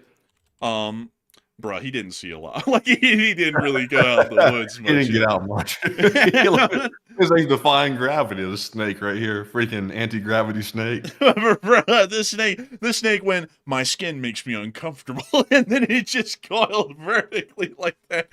Man, honestly. It looks like it's terminal, like the way it's screaming. Like, it looks like it's finished. Man, bruh, it looks like it's saying, oh, my aching bones, man. It's like, put this thing out of its misery. Take me off this ugly picture. Man, also Benjamin Franklin was like, man, what color should I make this flag? Oh, yeah, piss yellow. Like, that's what we're going to go with. We're going to go with piss yellow. But Ben, you could at least make it honey mustard. No, piss. I want it piss yellow. Bruh, I insist. He said, I want this shit Union Pacific yellow now. Like, and they put it in yellow. Like, I don't, you know, what the hell is this one? Oh, fat snake. Look at that thing. Bro, this one said, don't touch me, man. Like, bro, it's like, right here, he's got something wrong with it. Oh my god. Brian, this is the wooden snake from when we were kids. Damn. That's like that wooden snake that used to like clank around and stuff like that when and you like pinch move your it around. fingers. Yeah. Oh my lord. Dude, the Gadsden flag. But you know, there's a flag that's even worse than this. That was kind of like the same thing, but for Texas. The Gonzales flag. Jesus, look at that. Is that a blunt? That's a cannon. Oh. Bro, they smoking fat blunts and they smoking the Mexican army.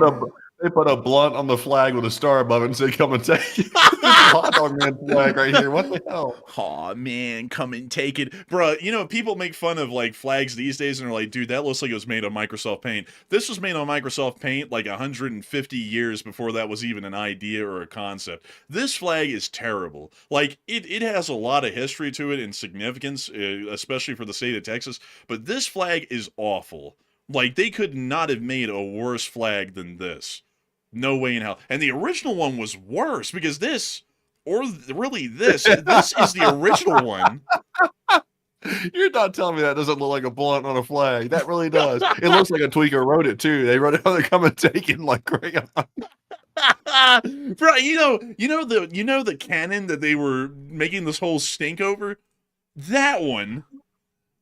That doesn't even look like the drawing. Bro, that looks like a damn Fred Flintstone abomination, bro. They got giant wooden wheels. It's made out of a damn tree. Like, they didn't even, like, do anything to it. They just stripped the bark off of the sides, cut a slice of it, and then smacked it on his wheels.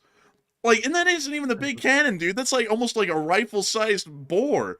Like, this whole deal, like, the whole thing, folks, that started the Texan War of Independence from Mexico was this cannon. Like, that's actually, like, that's their version of Lexington and Concord, was this little cannon. That's messed up. And also, somebody drew the flag in Sharpie over there on that picture on the left. I just noticed that. It's, like, written in Sharpie. Which one? On this picture right here you're looking at, it's, like, over there in the left corner. It was, like, written in Sharpie. Come and take it. You're going to protect the blunt with the cannon. They said, protect the blunts, roll forward the blunderbuss, and then they rolled this thing out. Oh my god, man, I gotta tell you, this stuff is just, oh man, it's just ridiculous, honestly. Man, I'm not gonna lie, folks, looking at some flags, and then also there was the New England Revolutionary, let's see, Revolutionary War flag. That's like a Lebanese flag or something. Inshallah, we shall defend Boston from the British, man. Oh Alternative history. Man, this flag was rough. Like, it's not the greatest. Just like, I get it. Like, you know, folks, and then America carried this on into the modern day with CENTCOM's emblem. Look at that little stupid eagle. Like, that is the worst designed eagle I've ever seen. I don't hate on CENTCOM. I like that. I like their logo. Dude, you look at the geometry of the nations in the background. I mean, they completely forgot the Strait of Hormuz. It just connects straight to Iran through there. That was the point. It doesn't even matter. All that matters is the eagle and the American Union down here at the bottom. That's all that matters. They don't care about the geography. It's the eagles coming through. Make way. Well, let me show you a better one. Let me show you a better one. Indo-PACOM. That ain't even a bird. Like, that's a blob on top of the globe. Yeah, that thing's doing a head check. Like, I had to do that on the driver's exam out here. They called it a head check. They said, look over your right shoulder and checking your blind spot. This thing right here is doing a textbook head check. Dude, why in the world is the eagle impaled, like, with a spike? That might be problematic. That might be. Bro, this thing got impaled with a spike and heard China say, Taiwan's ours. And then it looked over and went, huh? And then it's like, what? That's why he's doing a head check. He's trying to find out what that wet feeling is coming from. Right? He's like, is that blood? Huh? I'm playing bread. Anyway. Oh, man. I got to tell y'all, folks. That stuff cracks me up. But anyways, with that, we are on to the next one. And up next, we have a $2 super chat from Bennett Martinez, who said, talking down the Alamo flag is heresy. The Alamo flag. Let's see. Is that the Gonzales? Let's see. Let me make sure. I want to double check that. Let's see here. Oh, no. Oh, no. So this was the Alamo flag. Isn't that just the Mexican flag? Basically, but they replaced the eagle with 1824. Okay. 6.7. Right, it's their version of 6.7, 420, 6.7. And they got Italian on the one on the right. Man,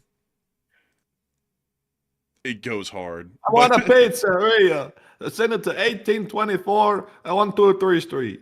I want the pizzeria, and I want to stop the Mexicans from taking over my fort. Man, get them the hell out of here. But anyways, folks, enough of that. I gotta be honest with you, although I don't think America has had more misses with flags than hits, but the ones that we hit, like they're good. But the other ones, they're rough. But anyways, with that, we are on to the next one. And up next, a big shout out to Plazoth for putting in a $1 super chat. And thank you very much, Plazoth, as well, for always putting that support right there. And we do appreciate that very, very much. And with that, Plazoth, you were taking us straight into the live chat questions, including our Morse code decoders. So jumping right into it, our Morse code decoders tonight are Paul Schultz, Kevin J, Mason Miami, Johnny Dog, Norm Pritchett, Arable Garbo, as well as Her Royal Fluffiness, Kush, Kobe, Terek, Sire, and Brian Blairstown. They said the Morse code says NATO cannot allow this to continue. We are putting lives in jeopardy by the inaction. LLT, LSA. And that's the sound of money. And y'all got that dent on the nail. That is the Morse code message of the night. I gotta congratulate y'all greatly for getting that correct. Y'all have gotten that correct time and time again. And I think that is truly incredible and amazing to know that so many of y'all continue to get that correct. And so with that, folks, it's time for us to move on into the live chats. But sadly, due to time constraints tonight, because we had too much fun looking at license plates and laughing at bad flags that we've made here in America, we will have to be only getting 3 live chat questions and then rounding this thing on out for the night. And so with that, we are on to the third to last question of the night. And this one goes to David Tablet, who said, can Poland act independently of NATO if it chose to do so? Technically, yes, but they wouldn't be able to invoke Article 5 if they got themselves in a pinch because they conducted defensive actions against someone else. So with that, I hope that does address that well. And we are on to the second to last question of the night. Also, by the way, to answer people's question that are asking in the live chat, do we have any new update on Poland so far? And sadly, we do not have an update yet on Poland. So we're waiting for the morning hours because I'm sure Poland will announce then what happened, because I think something might have happened, but we'll have to wait and see. I don't want to make a prediction and then be wrong on it again. So we'll have to wait and see. But jumping into our next live chat here, this one goes to Fox and Crow, who said, how much money have we spent heeing and hawing down in the Caribbean without doing anything significant? At least over $1 billion at this point. So pennies. It's not a large amount. Don't catch yourself. It's pennies. Everyone has $1 billion to spare. But anyways, with that, I hope that does address that well. And with that, we are on to the final question of the night. And so, who was the lucky last person who threw in the lucky last question of the night? And this one goes to David Long. And he said, if Russia did use a nuke on Ukraine, if you were president of the United States, what would be your response?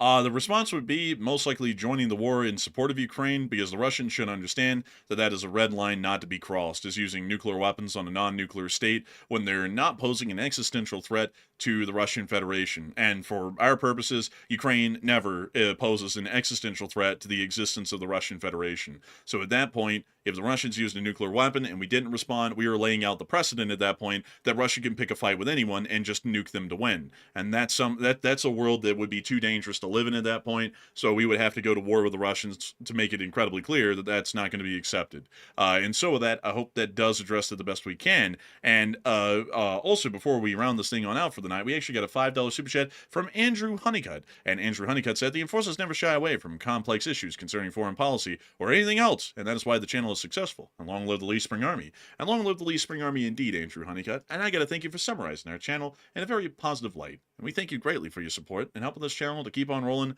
once more. And so with that, folks, we have reached the end of tonight's stream. I've got to thank each and every single one of y'all so much once again for watching. We had a peak viewership tonight of 14.6 thousand people. Now, that's a lot of people. And we also had a viewership of 114,000 people before the stream rounded out. I got to say that we're absolutely honored and greatly appreciative to know that so many of y'all continue to choose the Enforcer channel to be your primary source of news. We thank you all so much once again for watching, and we will see you all tomorrow at 10 p.m. Eastern Time to cover the next 24 hours of news from around the world. And if there's enough news to cover in the middle of the day, Enforcer Matt will be the one making that short war video and putting it out for each and every one of you. And so with that, we will see you all either in the short war video or on the stream tomorrow. And so with that, good night, good luck, take care, stay safe. Slava Ukraine, I'm Slava. Long live the Lee Spring Army, and long live the Republic.